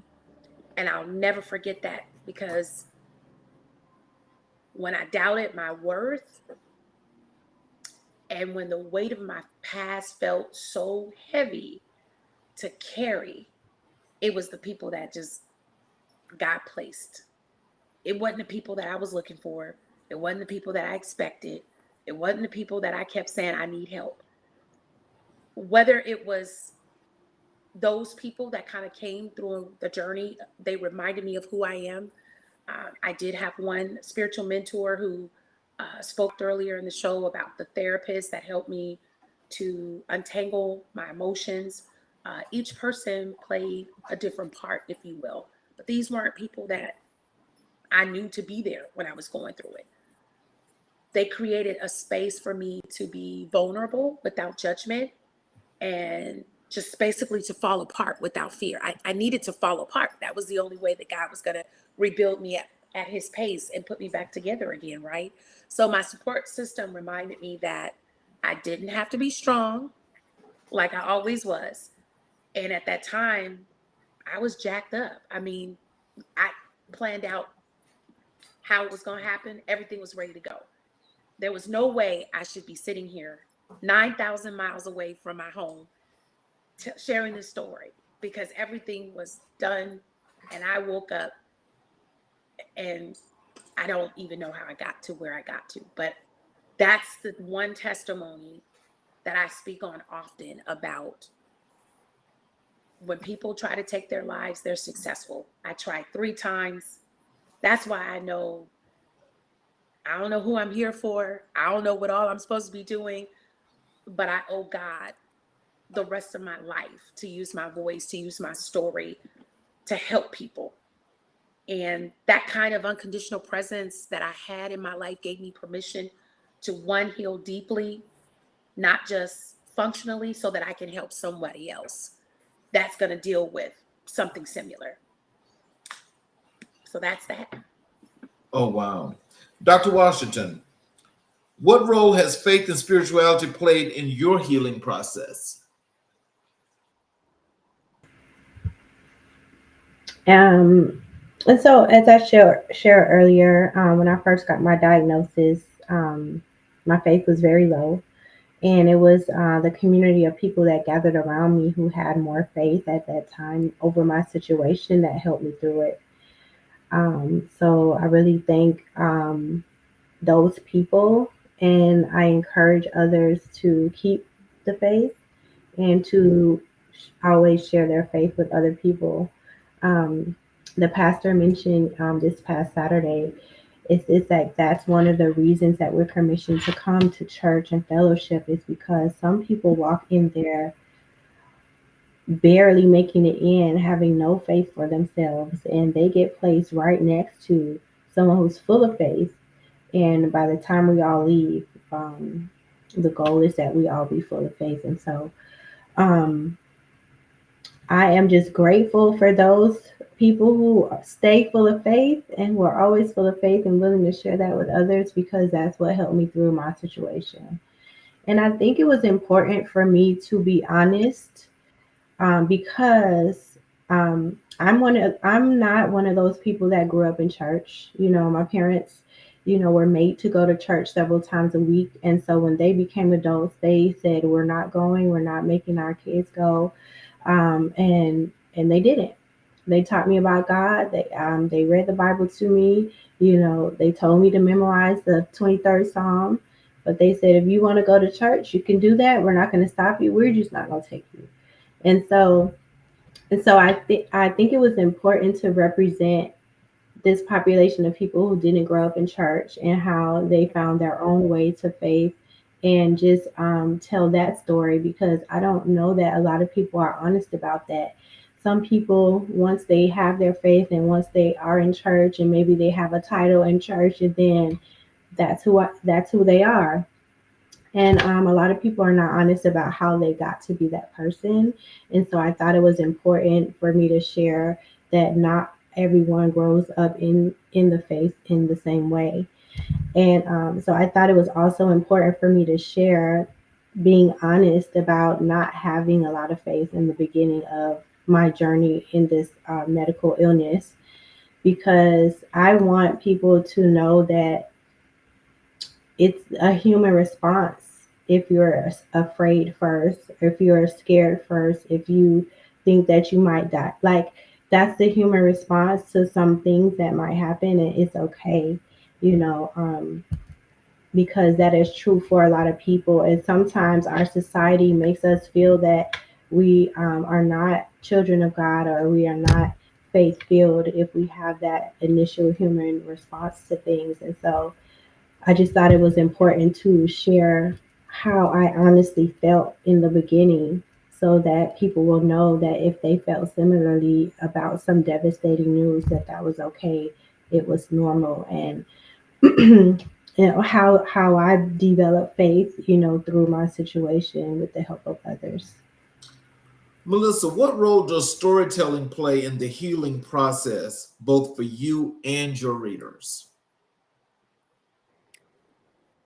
Will you repeat that, Charles? What role does storytelling play in the healing process, both for you and your readers? Wow. Well, I'm going to preface what I'm about to say with it depends on the story that we tell ourselves. I believe that we end up um kind of in a dysfunctional living dysfunctional internally because we don't tell ourselves the right story. um and I think we do that as a protection mechanism. I know I did. I was the first, prior to me getting therapy and going through my journey of healing, to just say, well, I don't care. If somebody hurt me, especially like somebody that was close to me, I'd be like, whatever, I don't care. But I did care. And so I believe sometimes, again, it just depends on what story we're telling each other. But my prayer is that the women and even men, because I've had several men who've purchased my books and they reach out to tell me what they got from it, and they buy it for their moms, aunts, sisters. So my prayer is that anyone who buys this book, um, and sees my story, will first tell their true authentic story. My prayer is that they'll feel seen, feel strengthened, feel supported, um, and that they truly believe that healing is possible. Sometimes we say we believe stuff and then our actions show different, that we don't.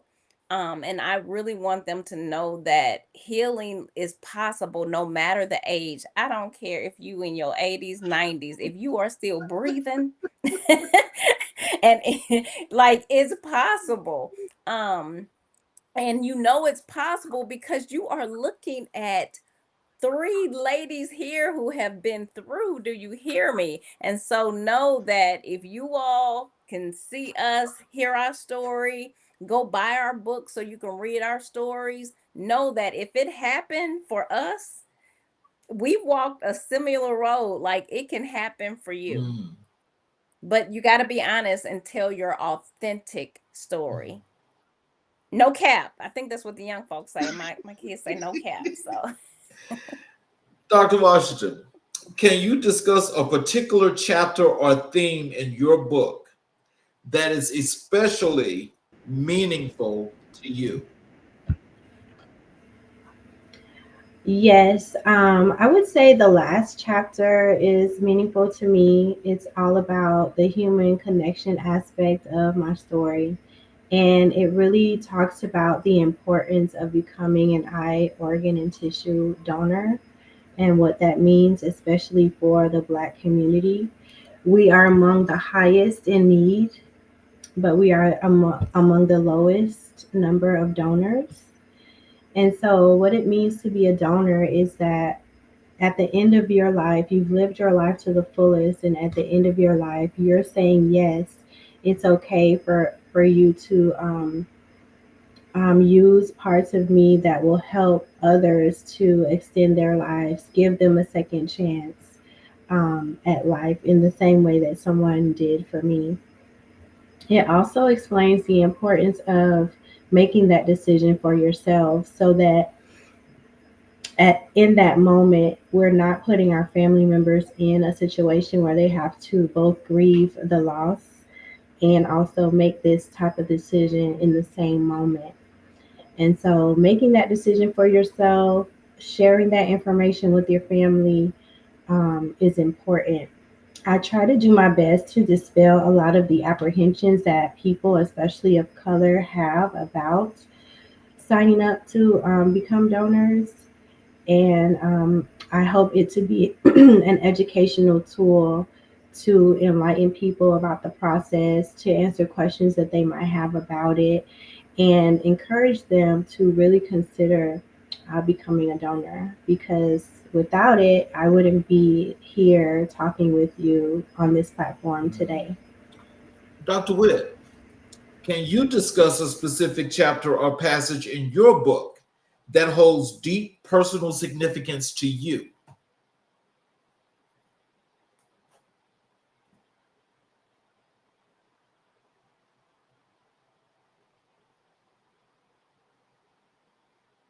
You I don't know muted. why that keeps clicking itself off. As I was sitting here, I'm muted again. No, you're good. Am I I can hear muted? you now. I can hear you now. Can you hear me? Okay, okay. And sorry about the delay. The Wi-Fi isn't the best where I'm at. One of the chapters, let's see, that holds probably the most significance is the unraveling of the chapter that I did in the beginning. It's the moment where, everything that I thought I had neatly held together began to fall apart. I talked earlier about my relationships, my identity, my faith.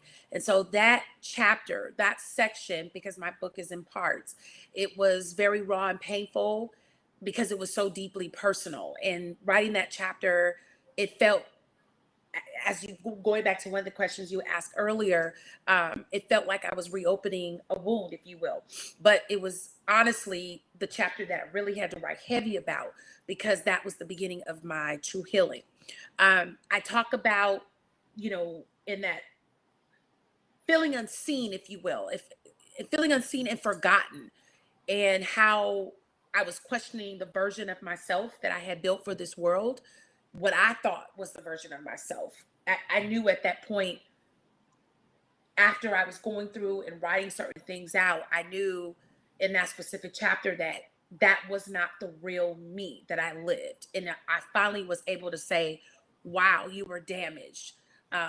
You had emotionally and physically hit rock bottom, but I was able to encounter God um, in a new way, because I had learned how to persevere. So I was no longer fixing stuff, but I was present with my Father, just in worship and praying, who was able to heal me from my brokenness. And, this chapter, as I think about it, is significant because it marks the turning point. But oftentimes when we read stories or we hear people's stories, they don't really get knee deep into what it was that they went through. It's kind of surface, kind of the surface issues we hear about. And one of the things that I appreciated too about my sister authors is that, we shared so much, and we were we were vulnerable, and we shared things that most people won't get up and share. So as I think about it now, I appreciate how that chapter unfolded so many different things, because it was like, you're going to get the real. This is the real. When you read in the book, I'm not covering up anything. I mean, I got a copy of the book. I always keep one with me when I'm doing interviews. And I was just reading a section while you were talking. I was like, I forgot I put that in there. But you sometimes you have to go back and look at some of that stuff, because it's like, did I really put that in there? But again, it's the vulnerability. And I'll say this, one of the things that I've dealt with that I know is very common with women, when you are a strong leader, you're alpha leader, you running stuff, you're a boss, you got businesses making money. The one area where we can become most vulnerable and connect is our area to seek who God has for us as a mate, as a covering. And where I'm at right now in ministry and the things that I'm doing at 48, because see, I'm older than some of y'all probably. I don't know. But where I'm at, it's like, God, I'm the wedding planner. I've planned hundreds of weddings, and I've put together these love stories. And I'm like, God, you forgot about me. But I knew that that was a connection that I had to share, the journey that God had me on, where he had me studying couples in the Bible, how he had me making outlines. God actually took me through a season where I studied every couple in the Bible, and I wrote about this in the book, every lesson that I needed to know to become a wife. And a lot of people hit me up all the time, and they're like, you like shared that? And it's not this desperation of wanting to be married, because that's how people make us feel like, oh, they just desperate to have a man. Like, I can have a man if I want one. That ain't a problem. But I want the man that God has for me, the man that is called to cover me. You know, you can get sex from anywhere. All I got to do is open up my DMs. That ain't hard to get. But I want the man that's going to pray over. I mean, let's be real talk. Well, this is real talk. This, I know it's called American Black and White, but I'm gonna give you some real talk. But it's, you need a man who will cover you. You need a man who will pray over you. When I'm done witnessing or ministry or whatever, I need my husband to cover me in prayer. I need him to lay hands on me and speak over me as I'm going out. When you walk heavily in an anointing, a prophetic anointing, and God has given you things to do or things to say or things to give corporately, that's weighty, Charles. That's, you know, you come out of ministry and you're like, Lord, who's covering me? But those are the things that I had to go and study. As I mean, yeah, I knew a wife, you're supposed to do this, but God had to take me farther, deeper into, okay, yeah, that's a wife stuff, but this is some other things that you have to know what it is to be a wife, you know, to this man that God has called me to marry. And so I spent a lot of time developing that chapter after I wrote The Unraveling, because I made poor decisions on the men that I was with. I was sleeping with 1, 2, 3 men. I was the other woman. I was doing this. I was flying people across the country and buying fancy gifts and whining and I was doing all of those things because I wanted to be loved. I'm a daddy's girl, and my father treats me to this day as the woman I should be treated as. My father is the man who has shown me what it is, not just my earthly father, but my heavenly father, the type of woman that I am and the man that is called to cover me. So many women deal with that. Women deal with, I'm 48, I'm 45, I'm waiting for my husband. I've dated this man. Somone shared how she went through a traumatic health experience, and this man who was called in her mind to love her and take care of her comes to the hospital and says, I want to borrow your car, when she's laying in her deathbed trying to figure out if she's going to make it. Melissa talked about, you know, her divorce and having to go through the grief of that. Catrena shared about her relationships. It's the connection that we as women were able to share. We're not married, but we are wives in waiting. We are women just like the women who will read our books, like, sis, you ain't got to give it to him. You ain't got to hang out with him. Those, for me to talk like this today, I made excuses for men to say it was okay to mistreat me. It was okay to have another woman. I made a place in my life where I felt, okay, at least I got a man. He may be married or he may be in a relationship. Those were the things that I thought were okay because I needed what I called a piece of a man. So when God is putting me in front of women, I'm sharing that I have been celibate for 11 years. I have not had sex for 11 years, but I need to tell the entire story to say how I got there, because it ain't easy talking about you being celibate for 11 years. There's some days, God, I'm off this journey because I'm done with it. But you have to be honest with women. And women, when they come to listen to us, they want honesty and transparency. They don't want the, yeah, I waited for a man. I did this, I did. That's not true, sis. You need to talk about the journey. So that unraveling piece really helped me in that chapter to share those things openly. I got the same trauma that you have from men. I've got the same desires that you want, but there is an expectation that, God, you said that you were going to give me the desires of my heart. And you said that you have a kingdom man for me. And I just have to wait. Now, hopefully I ain't got to keep waiting much longer. You know, that's my little gripe with God. Like, hello. But, you know, at the end of the day, those are things that I wanted to make sure that I shared with those readers that will pick up the book and read it. Melissa, how do you handle vulnerability when discussing your experiences with others? I just put it all out there. I think Dr. LaShawn Witt just summed it up great. Um, you have to, people need to understand that they can relate to you, and you sugarcoating stuff, we get enough of that. We get enough of that on social media. We get enough of that actually everywhere. And so, like Dr. LaShawn said, it's just putting it all out there. Like, this is my crap, if you will. You know, I did go through a season of a divorce, and it was very traumatic. Um, I went through another season where I, just to put it out there, I literally got dumped a few weeks, about 10 weeks from being married, remarried. And so I know, right, Charles? And Oh, so when we share like our experiences, like, yes, this happened to me. Wedding dresses, wedding party, the whole nine, and just, yeah. But it happens. And I'm sure right. I'm not the only one. I'm sure there are hundreds, if not thousands, of women who have a similar situation, and they need to understand, like, sis, you are not out there by yourself. Like, yes, we have gone through some real stuff here, and that's why it's so important for us to be authentic and genuine and vulnerable, um because we know what doing that has done for our lives.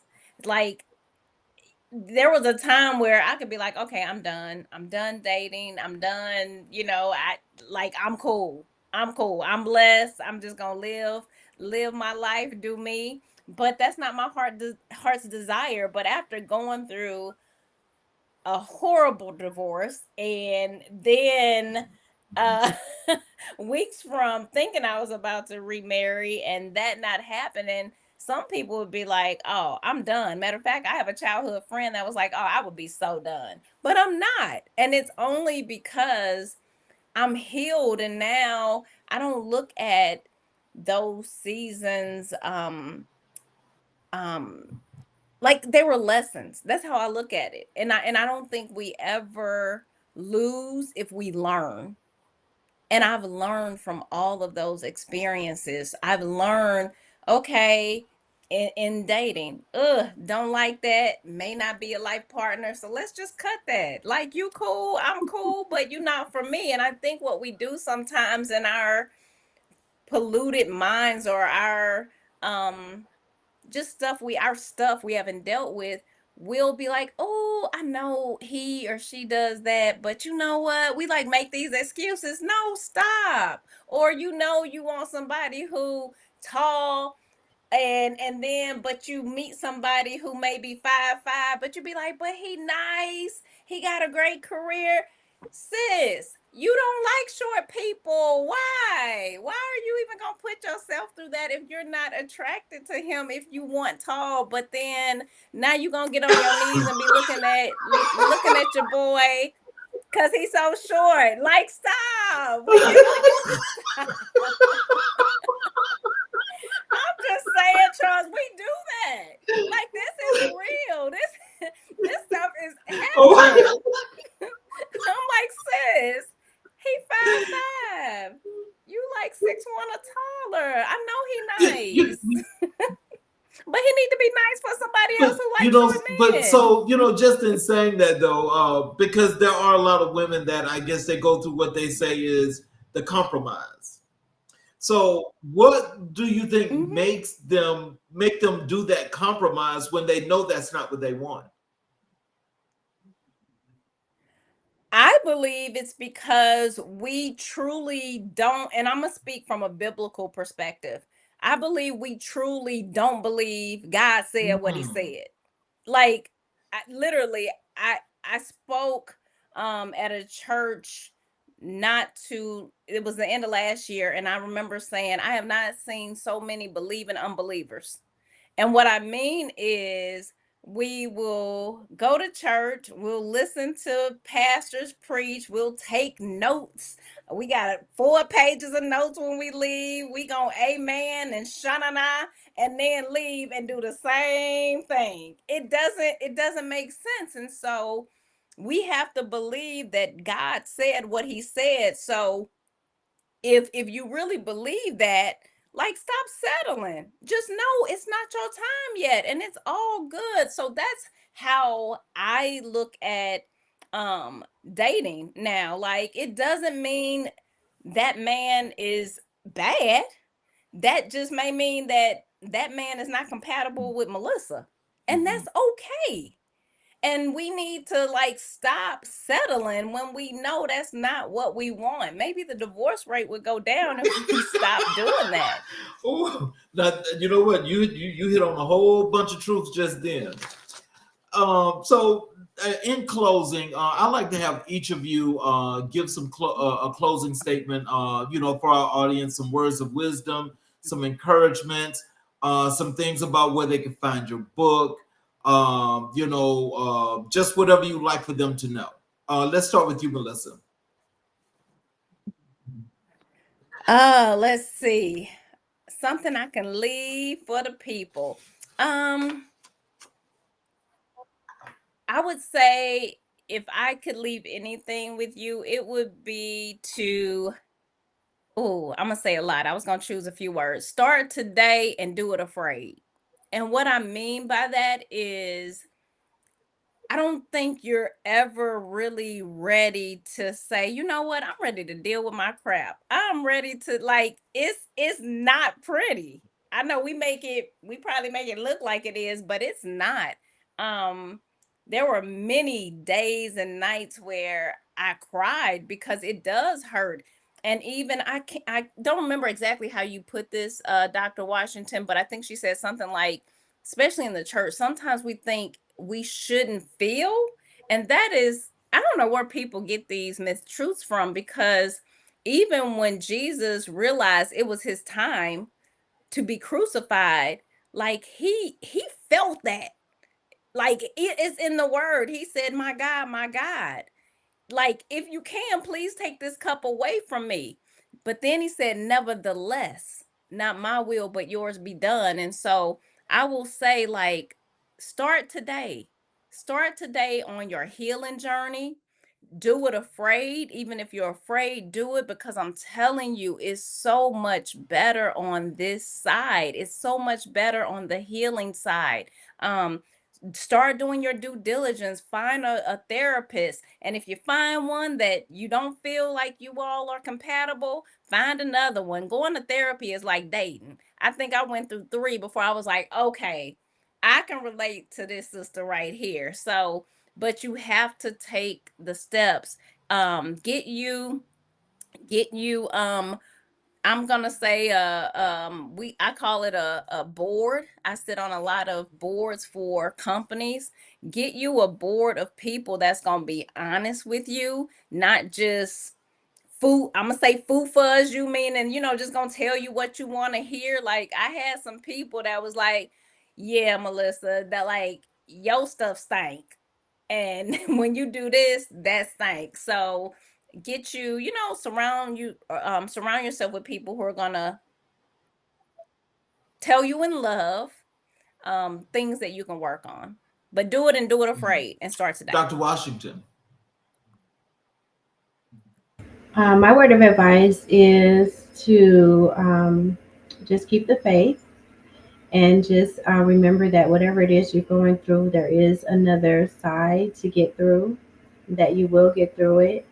And if you hold on long enough, the Lord will show you the reason that you went through it and how it's going to help someone else.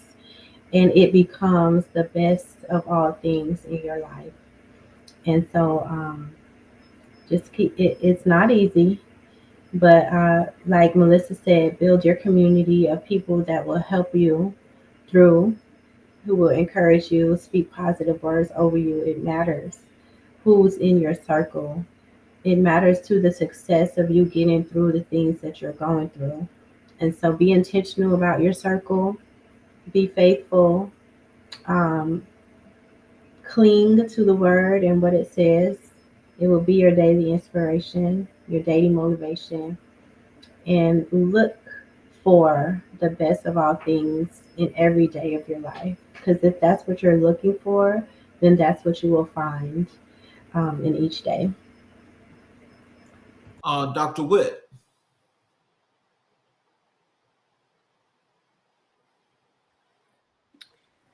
So I just want to say again, thank you for this opportunity. I've enjoyed this conversation.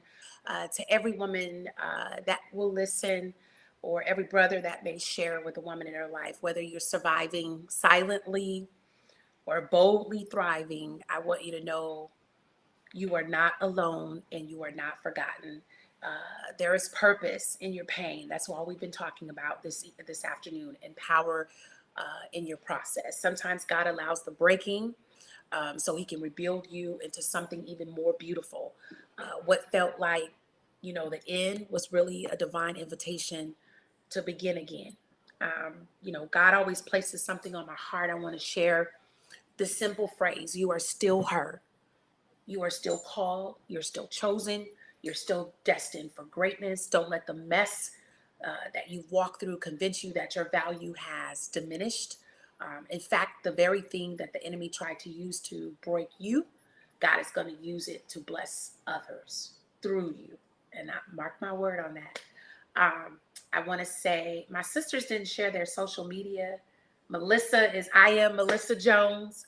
Somone is Somone Washington. Y'all not sharing your Instagrams. Dr. Catrena, who couldn't be here with us on this evening, is Dr. Catrena 1913, and I am the _ global _ strategist. You can put all of our names in. You can find us. Please follow us.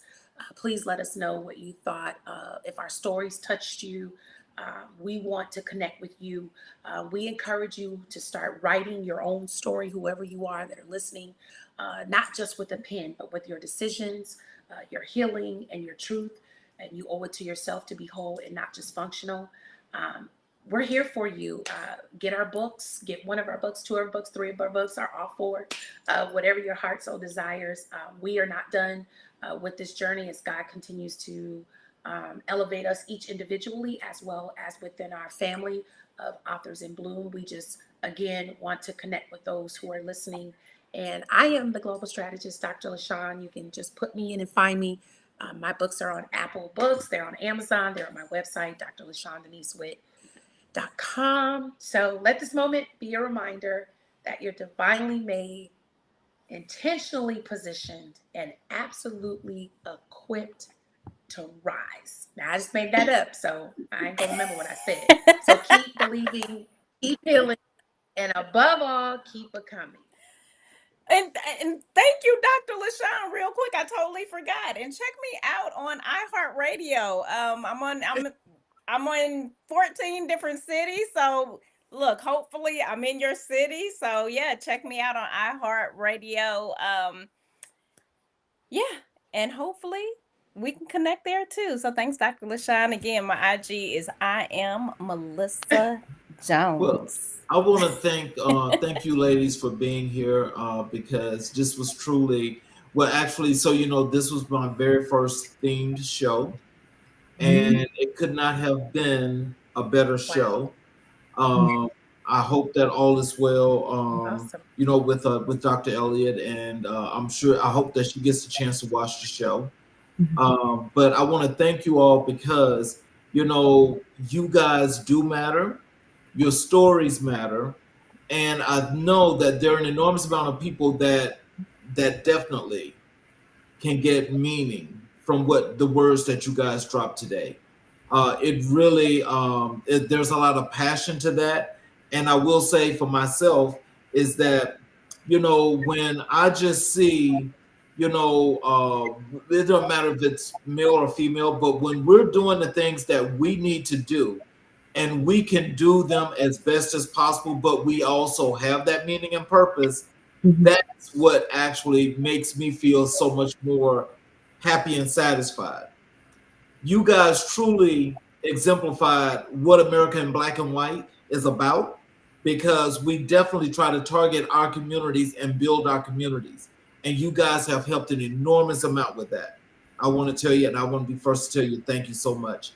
I wish we could do this for like hours on hours, because I definitely want to continue, but I know there's about the time, but hopefully we can do this again. And I will say, once you guys get your copy Absolutely. of the online magazine, please flip through it. Read some of the articles in there, especially the one that there's a part that actually does a spot for this show and you guys, because it really meant that much to me. So I can say, and going forward, I definitely look forward to having y'all back, and I definitely look forward to just continuing to track your progress, because as you guys progress, we all progress. And so, for those that are watching on the YouTube channel, if you have not yet subscribed and got the notifications, please lend us your support and please help us out and do that. For those of you that are watching on any of the other platforms that we stream on, please support us and actually join. I want to again just thank you all again. This was truly a wonderful show, and hopefully, like I said, we'll get you guys back. But this is another episode of America in Black and White, where we are coloring conversations on America's canvas. We're signing out on Women with a Purpose, and you see these beautiful ladies here that have that purpose, that are serving each and every last one of us to grow, to build, to expand, and to unify. We can't do it without you all. Thank you all, and please join us again tomorrow night